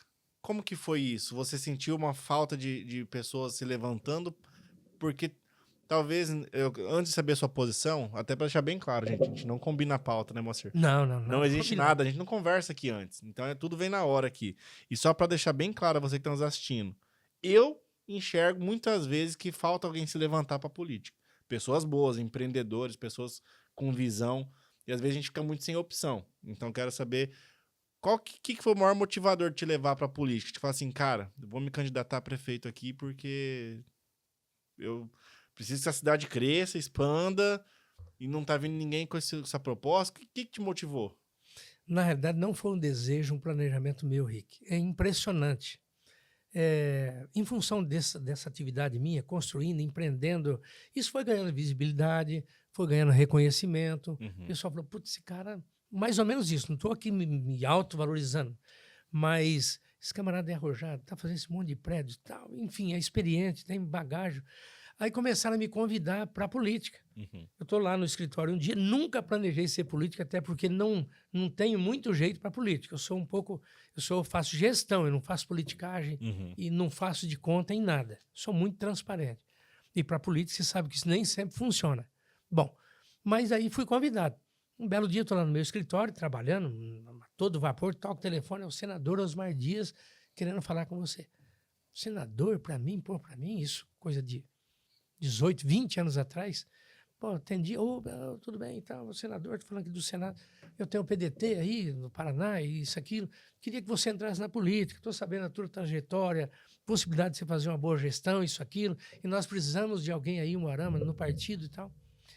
Eu tive ousadia, falei, senador, eu não vou te dar a resposta agora. Eu vou conversar com a minha família e tal. Isso não estava no meu projeto, de jeito nenhum. E depois eu retorno. Então, daqui, semana que vem eu retorno. Tá. Talvez ele achasse que eu fosse na hora empolgado. Conversei muito em casa, Rick. Muito. Aí as pessoas buzinando, Moacir, você tem que entrar. A cidade estava numa situação ruim na época, 2008. E eu estou sendo realista, sem criticar nenhum. Mas estava muito difícil, a administração muito ruim, muita gente querendo ir embora de Umuarama, um desastre aquela administração. Aí começaram. Aquela administração, coitada, foi sucateado mesmo. Foi um desastre aquilo lá. E realmente foi um desastre aquela administração pública, por alguém que não tinha experiência nenhuma e nem preparo, enfim. Aí eu acabei me convencendo, mas acho que eu vou encarar isso aí. Vou encarar? Não vou não, você está com nome bom, todo mundo quer. Aí meio empolgado, vou entrar. Aí, Rick, entrei na política, enfim, fui vitorioso. No primeiro momento não tive coragem, fui de vice, não tive sucesso, porque o nome que se lançou candidato não era bem aceito. Tá. Mas na seguinte, foi unanimidade, quase Umuarama me queria como prefeito de qualquer maneira. E eu ainda fazendo onda, eu não fiz esforço para chegar na prefeitura, não criei estratégia, eu fui naturalmente. Então, o pessoal queria que eu fosse todo jeito, deixa eu só relembrar aqui. E daí eu peguei e falei, então tá, vamos encarar isso aí, eu vou ser candidato a prefeito. E eu estava num momento que, na realidade, não poderia ter ido para a política, porque eu estava com uma demanda muito grande na construtora. Eu já ia te perguntar, como que você fez para conciliar? Cara, porque, cara, fazer campanha você tem que ter tempo. Aí eu já tive... Fazer campanha, visitar... Não, precisava fazer levantar campanha. as necessidades, ver como que é, e projeto, e rolo. Aí eu precisei ir para a rua. Equipe, formar equipe, aliança. Mas aí tinha minha esposa, que ficou cuidando, meu filho dando uma mão já, nesse momento, Já que tá engenheiro civil. E aí eu falei, eu vou arriscar. Mas mesmo assim, eu fazia campanha e ia para a construtora. Fazia campanha e voltava na construtora de manhã, na hora do almoço, à tarde. Eu tocava as duas coisas. Bom, resumindo, eu fui muito bem votado. Enfrentei 3 concorrentes. o governo do estado apoiando um dos concorrentes, o governo federal apoiando o mesmo concorrente, e eu superei isso tudo, nem sei como. Sinceridade, nem sei. Era o meu momento. Parece que era uma coisa você vai ser prefeito de Umuarama. Enfrentei todo mundo. Na época, Requião, máquina do governo federal, PT, agressivo do jeito que é. Enfim, saí lá na frente, fui eleito. Bom, e aí adotei o que eu sabia na construtora dentro da prefeitura. Não fiz politicagem, todo mundo sabe disso. Fiz gestão pública. Não dava moleza para ninguém. 6 horas da manhã eu estava lá, com sempre acorde cedo. Não fazia fila no meu gabinete para ser atendido. Aliás, no primeiro ano deixei de atender 1.800 pessoas, anotado, porque eu só atendia aquilo que realmente interessava. Aquilo que me desse suporte para desenvolver o Umuarama. Muita demanda, né? Mas às vezes demanda sem motivo. Ia lá para pedir emprego, ia lá para pedir um carrinho de não sei o quê, um caminhão de areia, um caminhão de pedra, um caminhão... Que é isso? Não atendia. E nem por isso eu ganhei antipatia. Sim. Porque eu vinha trabalhando do outro lado, trazendo muito recurso para o Umuarama, mais de 60 franquias. Eu, quando assumi, tinha 2 franquias. E o Umuarama, entre elas, o Boticário. Quando eu saí da prefeitura, tinha 65. Caramba. Aí fui atrás de OPECAM para construir isso. Fizemos um esforço muito grande, inclusive a consultora.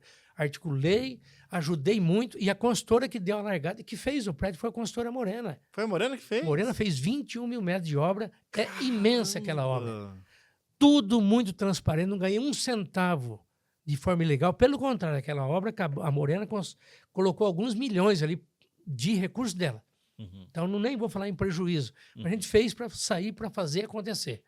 Aí, esse monte de mercado, a gente atraiu. Tinha um bloqueio em Umuarama que não podia construir acima de 5 mil metros quadrados para supermercados. É para evitar que os grandes viessem. Quebrei esse tabu e liberei que entrasse. Libertou o Umuarama. Libertei o Umuarama. Que legal, eu não sabia que tinha sido você. Fui eu. Olha, isso aí é importante. O shopping também foi obra minha. Legal. Obra minha. Para atrair o shopping foi obra minha. Depois entraram outros no meio.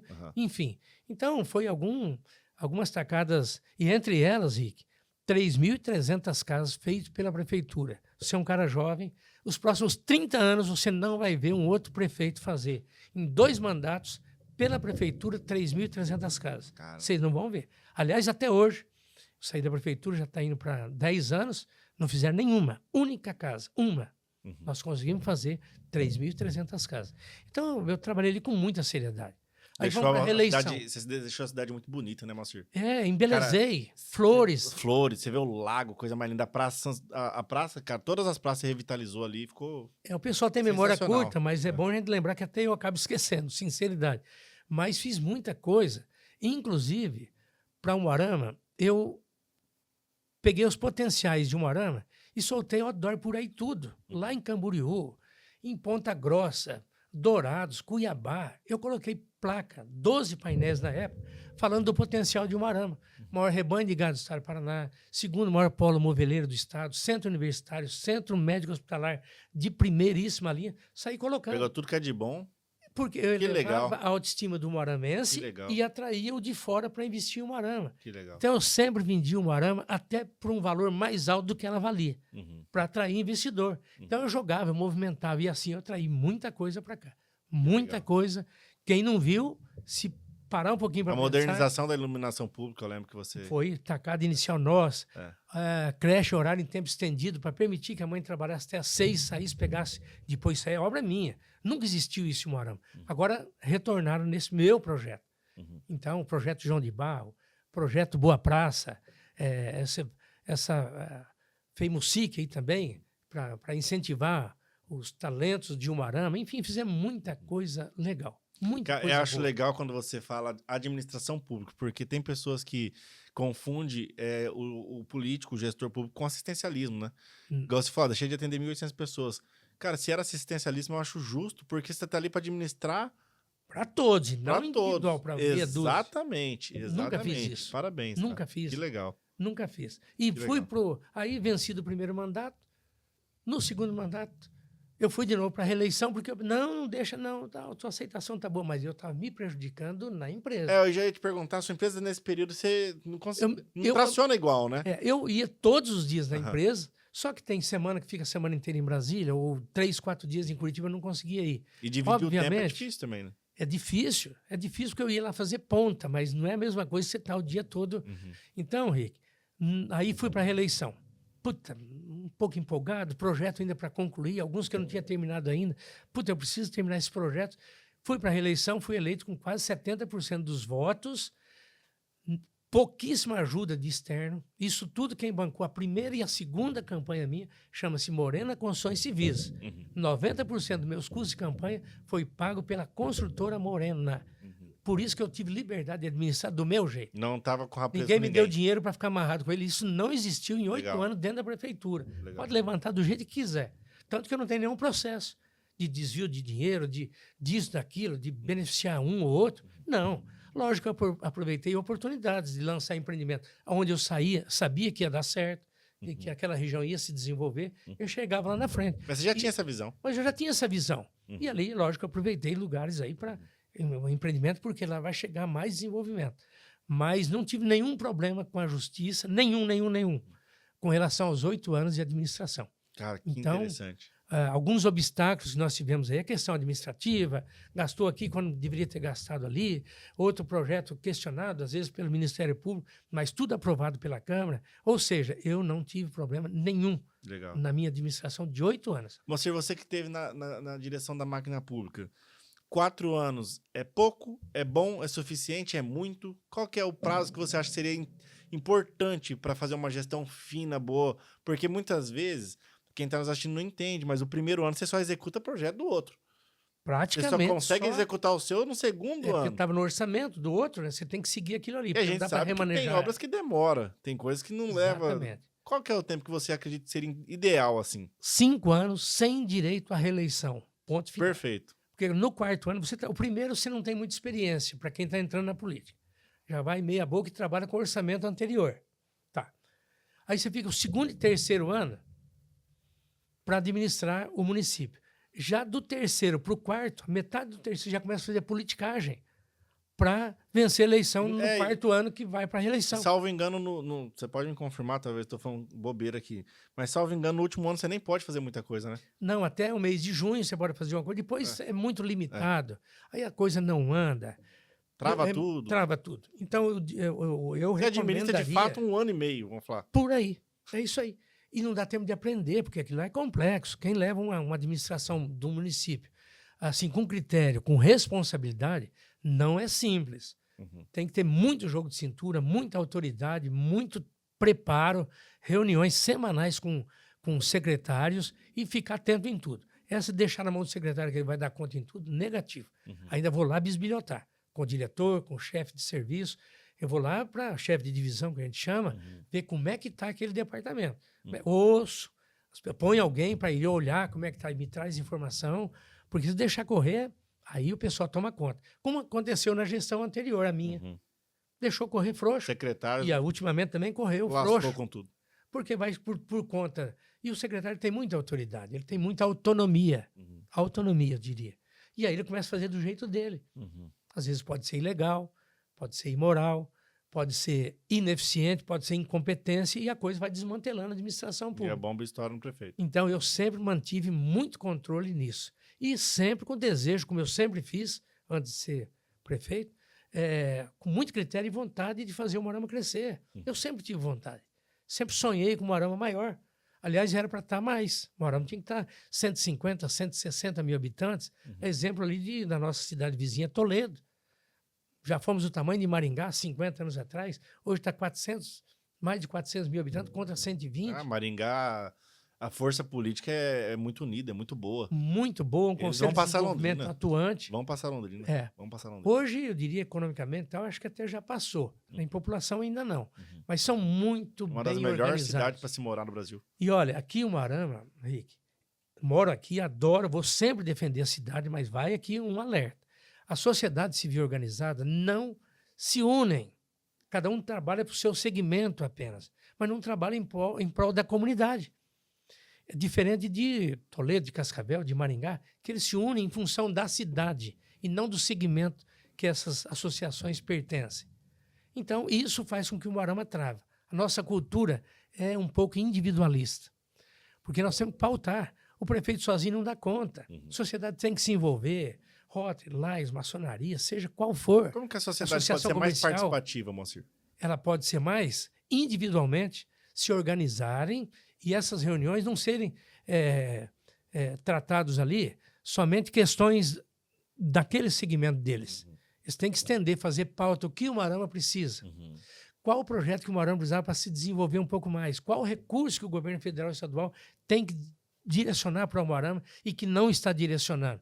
Faz pauta. Aí vamos pôr Sociedade Rural, ACIL, todo mundo faz pauta, se juntam e vamos unir nossas pautas e vamos, então, elaborar uma pauta oficial. E vamos nós contratar profissionais para desenvolver projetos econômicos, sociais. Tá, feita uma pauta bem inteligente, com conteúdo, com consistência, junta lá 20, 30 empresários, representantes de classe, vamos paletó e gravata, agenda com o governador. Ou se é com ministros, seja o que for, do governo federal, vamos lá para trazer recursos para o Umuarama. Aí você leva o prefeito, você leva até a Câmara, ou você tem que chamar o deputado da região. Então, Henrique, assim é que se desenvolve a cidade. Legal. Aí você vai buscar recursos, porque o peso é diferente de um prefeito, muitas vezes usa como política simplesmente, né, para ganhar credibilidade ou para ganhar simpatia do eleitorado.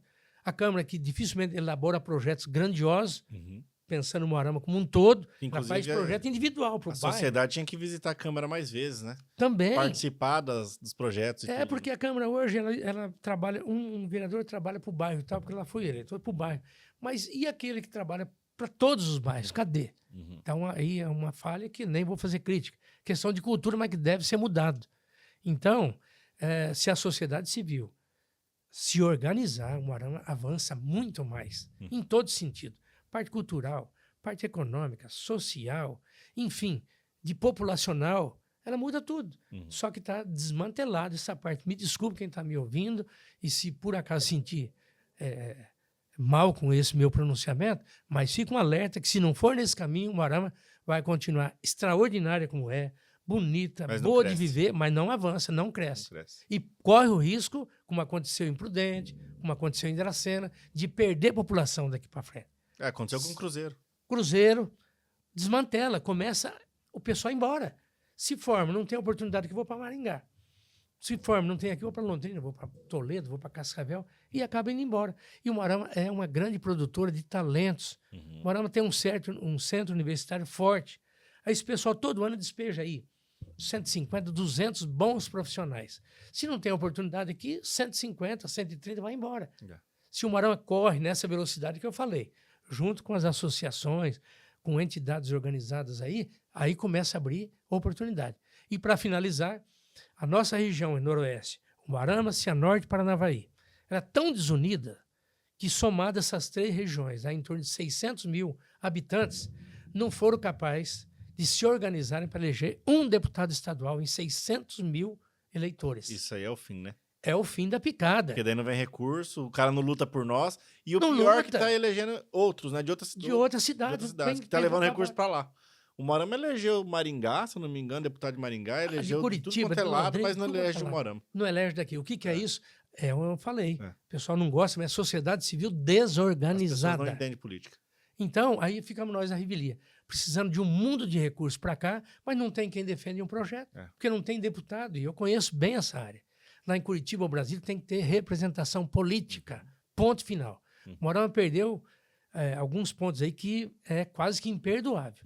Nós chegamos a ter 2 deputados federais e 2 estaduais em Umuarama.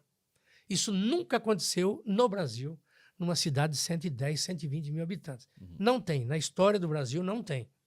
O Umuarama teve esse privilégio. Então, e não aproveitou. E não aproveitou a oportunidade. Simplesmente não aproveitaram. Aí entraram em briga. Cada um trabalhando por si só, indo atrás de projeto minúsculo, quer trazer viatura policial, quer trazer dinheiro para a creche. Isso é importante. Mas isso é uma coisa que vem até por transportadora. Isso é uma coisa mecânica, vem automática. O impacto social é baixo. Mas não teve quem defendesse a nossa região para uma irrigação, para aumentar a produção e a produtividade por alqueire, para aumentar a produção de leite, que nós não temos laticínio, nós não temos de Umuarama um frigorífico que tem o maior rebanho de gado do estado do Paraná, Nós não temos plantio de soja aqui ainda, porque não tem irrigação, não tem assistência da Emater, não tem a IAPAR trabalhando para desenvolver essa região, que ela tem um problema sério. O pessoal fala, por que os gaúchos não vêm para a região nossa de Umuarama? Não vem porque aqui não tem regularidade de chuva. A nossa chuva dos últimos 150 anos, Rick, ela é bem menor do que deveria ser. Ou seja, o histórico é ruim de chuva. Já as outras regiões são muito boas de chuva, por isso que a terra é mais produtiva. Tem que irrigar. Então, o que acontece? Aqui tem que ter um projeto, sei lá, de 15, 20 bilhões de reais. O governo tem que encampar esse projeto de financiar a irrigação subsidiada para os produtores. Aí sim nós vamos poder produzir o que a gente quiser. Diversifica, chama a indústria, porque como é que você vai trazer a indústria para o Umuarama se não tem produção rural? Se você não tem a matéria-prima suficiente para trocar uma indústria. Tudo melhor. Então, fica aí mais um alerta. O Umuarama tem que brigar nesse sentido. Eu entrevistei o Sérgio Frederico aqui. A gente conversou um pouco sobre tudo. Ele até esteve contigo, né? Ele participou com você também. Foi vice na minha segunda gestão. Uma excelente pessoa. E a gente conversou um pouco sobre a PR-323. E ele falou que foi um projeto que ele ficou em cima muito tempo ali para poder acontecer. E aí a gente tocou no assunto da boiadeiro. Quanto que isso não demorou para sair do papel e começar a se tornar real? E até hoje não concluiu, né? E tem que ter pessoas, não concluídas, tem que ter pessoas engajadas para fazer isso acontecer, porque, até conversando com o Moacir um pouco antes de começar aqui o podcast, vários convites que eu faço para pessoas de fora, o problema é acesso. Acesso à nossa cidade, né? Não tem estratégia de voo, né? O nosso aeroporto, o acesso à rodovia não é tão legal. O aeroporto mais próximo com fluxo é Maringá. Então, estradas rurais também, agora estão dando atenção para estradas rurais, mas também é difícil você fazer o transporte de produto, né, para escoar a produção.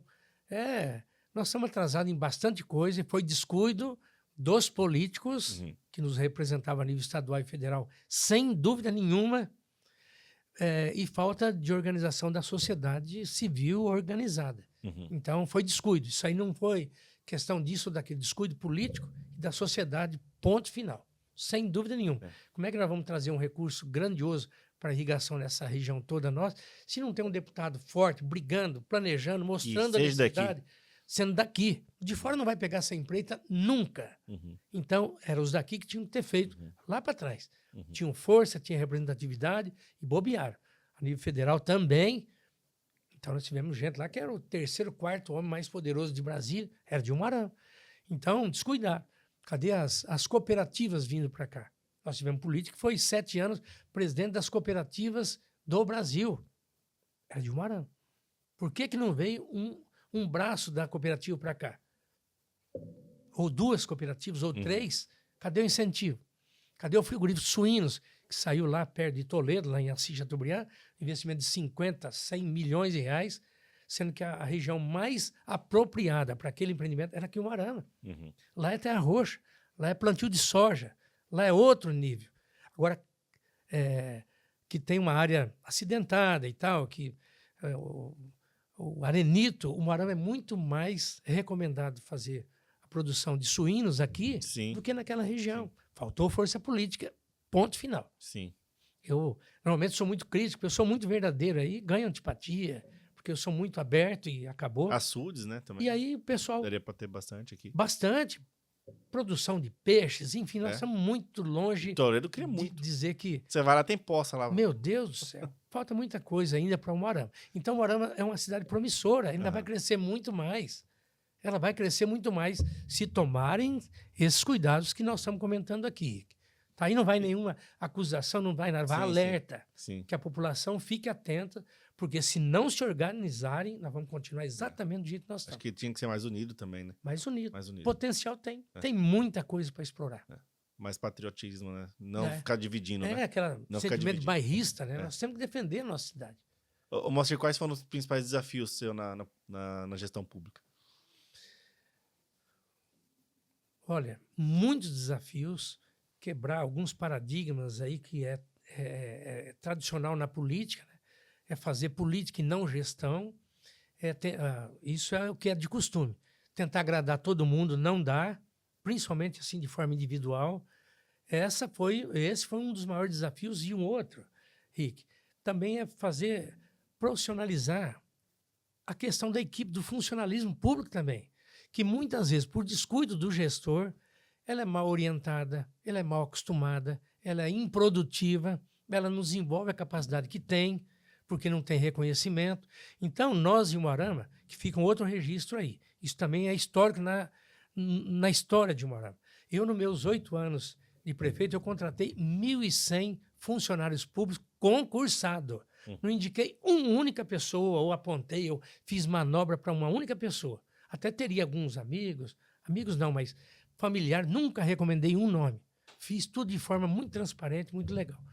1.100 funcionários já deduzidos que aposentaram. Por quê? Não tinha advogado de carreira, era só indicado pelo político que assumia. Só com a não confiança. Tínhamos engenheiro, não tínhamos uma porção de cargos importantes que perdia a história. Eu entrava, nomeava um monte de gente. Saía, tirava todo mundo, desmantelava a máquina pública. Isso prejudica muito. Né? Isso, ela não dá continuidade, ela trava a cidade. Depois monta outra equipe. Puta, mas outra equipe. O camarada sabe onde parou aquela galeria, qual a infraestrutura que está mais necessitada.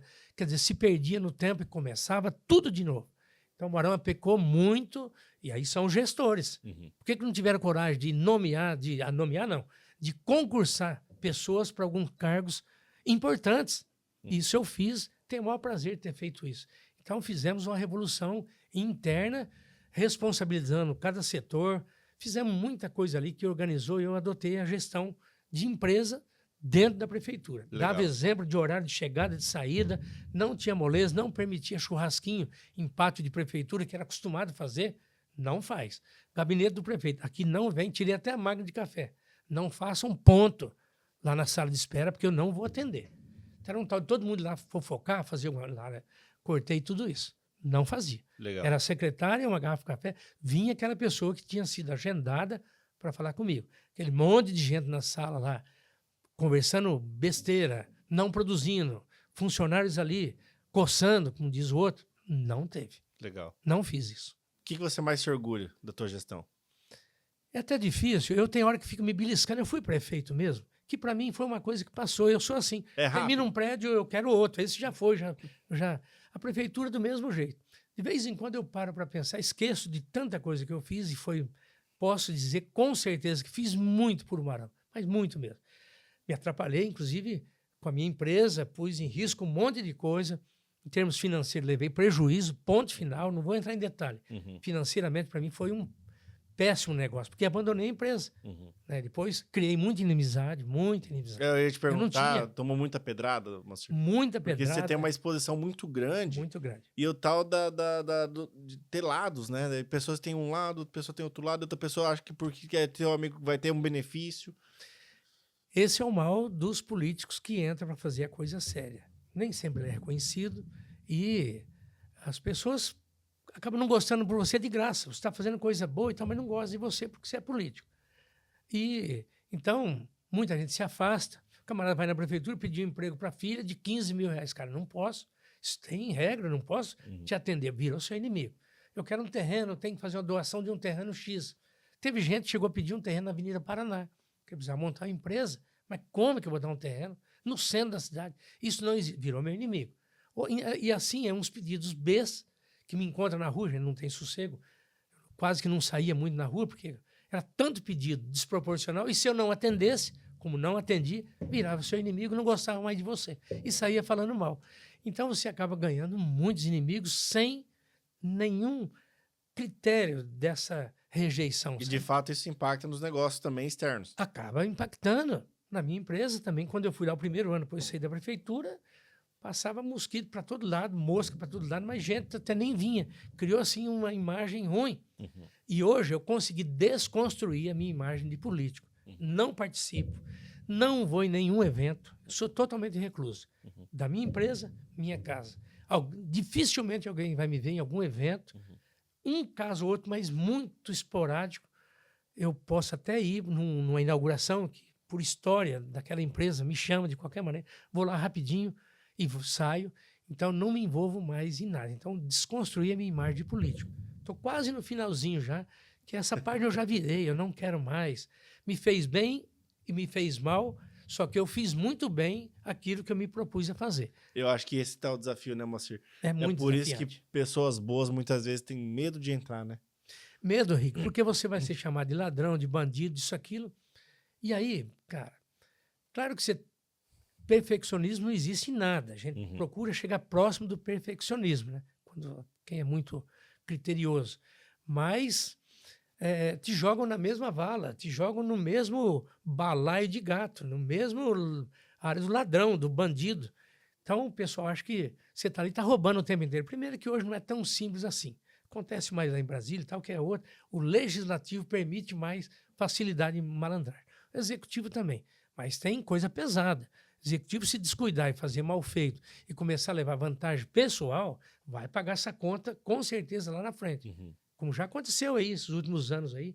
Todo mundo sabe muito bem o que eu estou falando. Sim. Deixou correr frouxo de qualquer jeito, misturou o dinheiro dele com o município e depois foi dividir. Metade para cada um. Uai, você está doido? Que é município teu, é outro dinheiro. E aí a coisa complica. Então, eu sempre levei isso com muita seriedade. Eu só fazia aquilo que era autorizado pelo departamento jurídico. Nunca ultrapassei barreira. Tem o departamento de planejamento lá na prefeitura, que eu me lembro muito bem.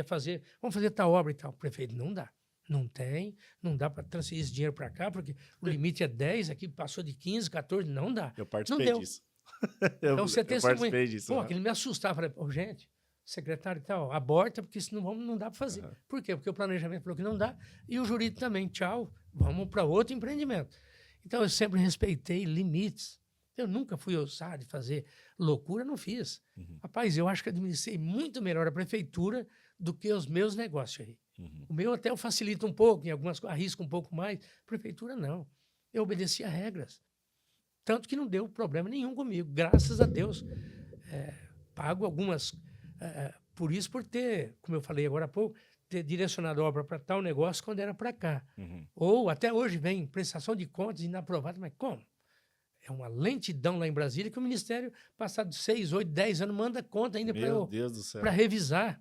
Claro que tem defesa, vou lá e faço a revisão. Fica a paz, ela vai embora por um tempo.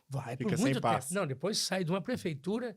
Ainda assim, fica... Se for rápido, 10 para 15 anos respondendo. Caramba, Moacir. Sim, senhor. Eu tenho recebido agora, 15 dias atrás, recebi mais uma não é penalidade, para que eu justifique onde gastou dinheiro tal.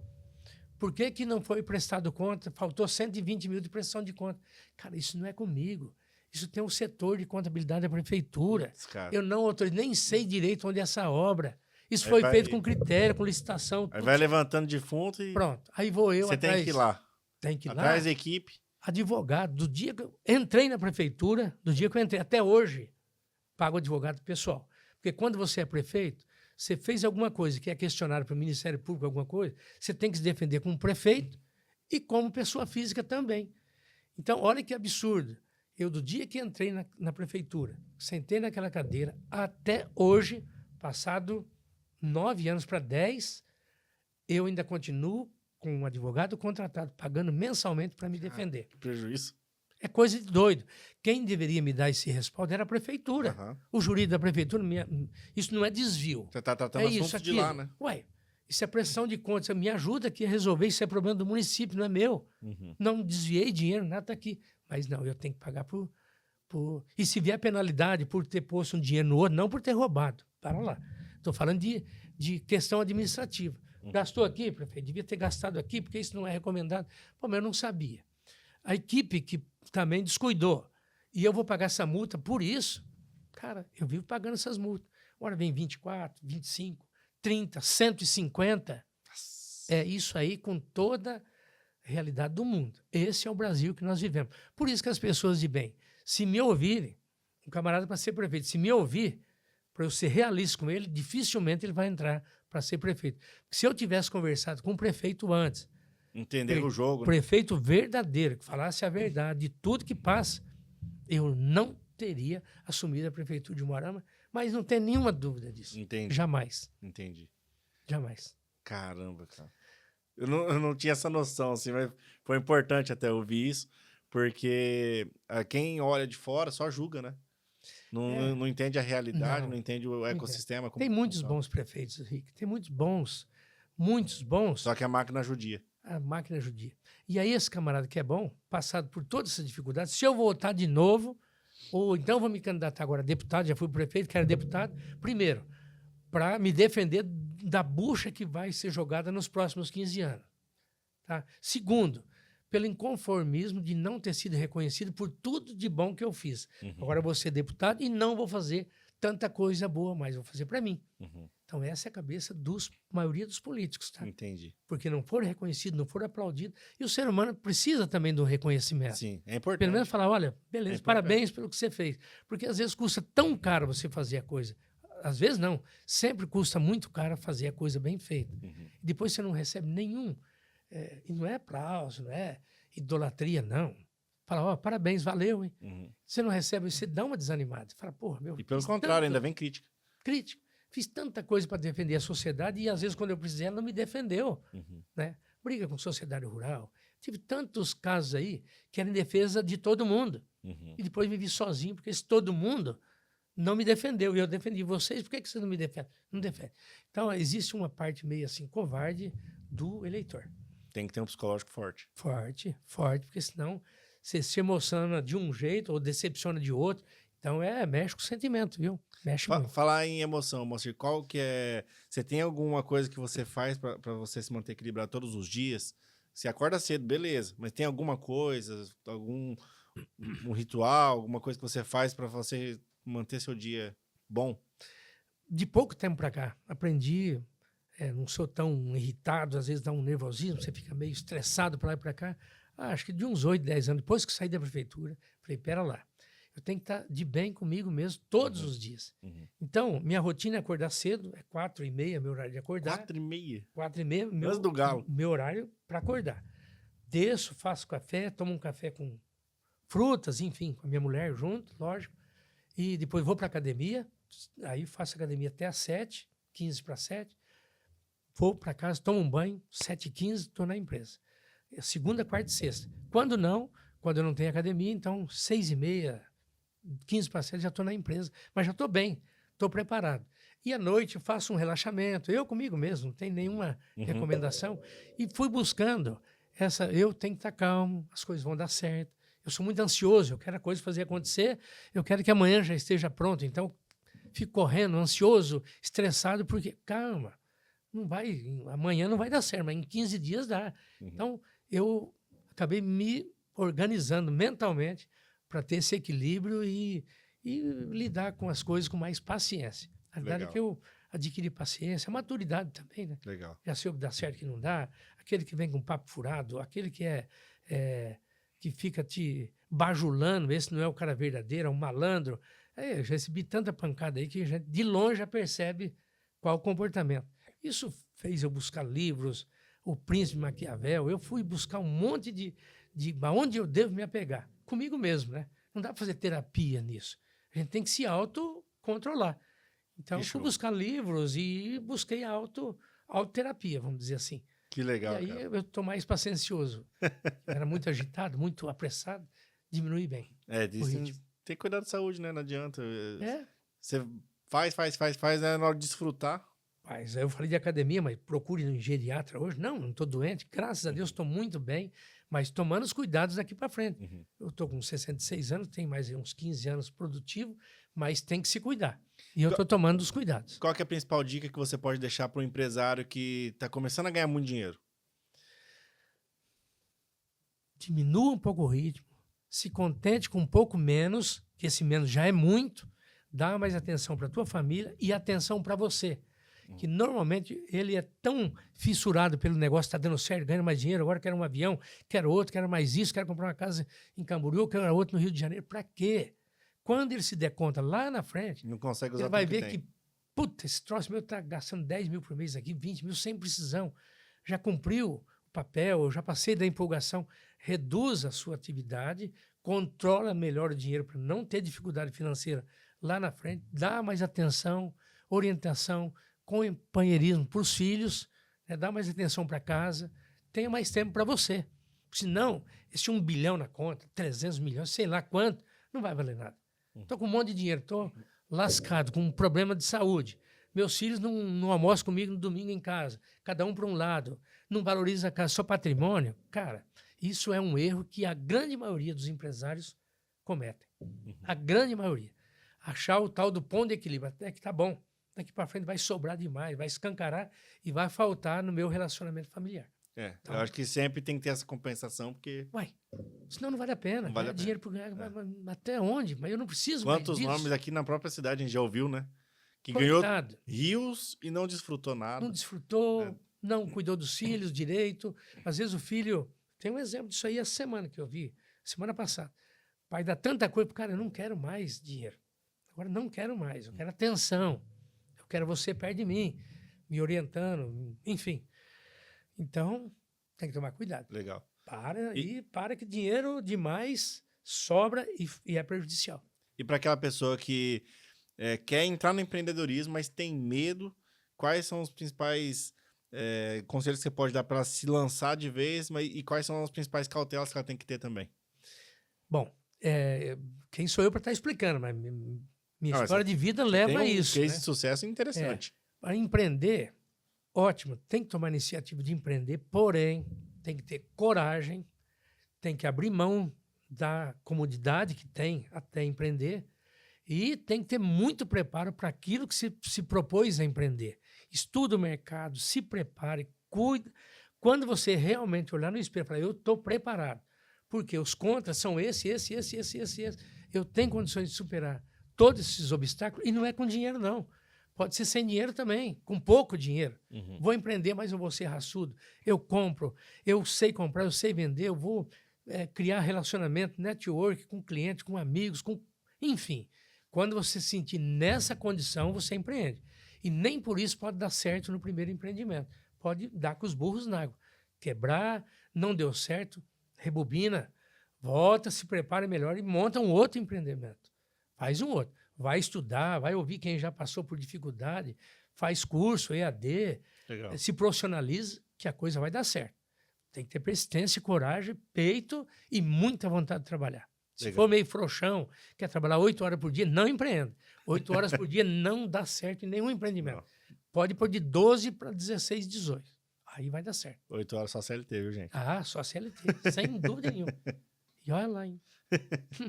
Moacir, primeiramente quero te agradecer, porque sua vida é corrida, loucura, tudo, e você conseguiu tirar um tempo para vir aqui prestigiar nosso convite. Obrigado por ter vindo aqui. Agradecer também pelos 8 anos de gestão que você teve com o nosso município. Foi muito feliz para quem é de Umuarama, viu a expansão, viu a coisa acontecer. Até hoje a cidade está muito bonita por conta disso. Agradecer pelos inúmeros prédios que você fez aí. Habitou tanta gente. Hoje a cidade comporta esses universitários, porque você lá atrás teve essa pujança, teve essa visão, essa confiança no nosso município, porque você se arriscou e arriscou com muito. Então, você fez acontecer. Então, eu quero agradecer você por ter vindo aqui. Que Deus continue abençoando muito você, sua família, seus negócios, seus projetos. Cara, muito legal ter a Morena aqui na cidade, pessoas que avançam a cidade. Sem vocês, eu tenho certeza que muitos empregos não teriam sido gerados, muitos negócios não teriam sido gerados, muitos investidores de fora talvez não teriam olhado para o Umuarama. Então, realmente é só um sentimento de gratidão aí que quero expressar para você mesmo. Rick, obrigado pelo convite, né, de ter vindo aqui. Esse bate-papo foi muito agradável, gostei demais, até me fez relembrar um pouco da minha história. Fico muito feliz, realmente, por ter tido essa oportunidade. E a todos que estão nos ouvindo, a ideia sempre é transmitir aquilo que nós vivemos mesmo, com muita franqueza, com muita seriedade também. E agradecer à população de Umuarama, que por muitas vezes já demonstraram gratidão por eu ter feito tantas obras, por ter me prestigiado comprando apartamentos na planta. Vai aqui um reconhecimento por essa confiança que depositaram em nós. E assim nós estamos contribuindo com a cidade, com a geração de emprego, geração de impostos. Isso é que faz bem para a gente. Então eu quero agradecer a todos que estão nos ouvindo e à população da cidade. E sempre ao lado da consultora Morena, eu ainda tenho muito que fazer pela nossa cidade, pela empresa, enfim. E se puder estimular outros a fazerem, não tem nenhuma preocupação com isso. Pelo contrário, gosto de ver, inclusive concorrentes, quando trabalham de forma séria, nos superando às vezes, né? Porque aí sim que eu aperto mais o pé ainda. Então, nossos agradecimentos mesmo à minha família, à equipe de trabalho nossa, que é uma equipe muito comprometida, e a você, que acreditou no nosso trabalho, nos nossos empreendimentos e hoje tem o seu patrimônio construído. Então, Rick, mais uma vez, obrigado e um grande abraço a todos. É isso aí, valeu!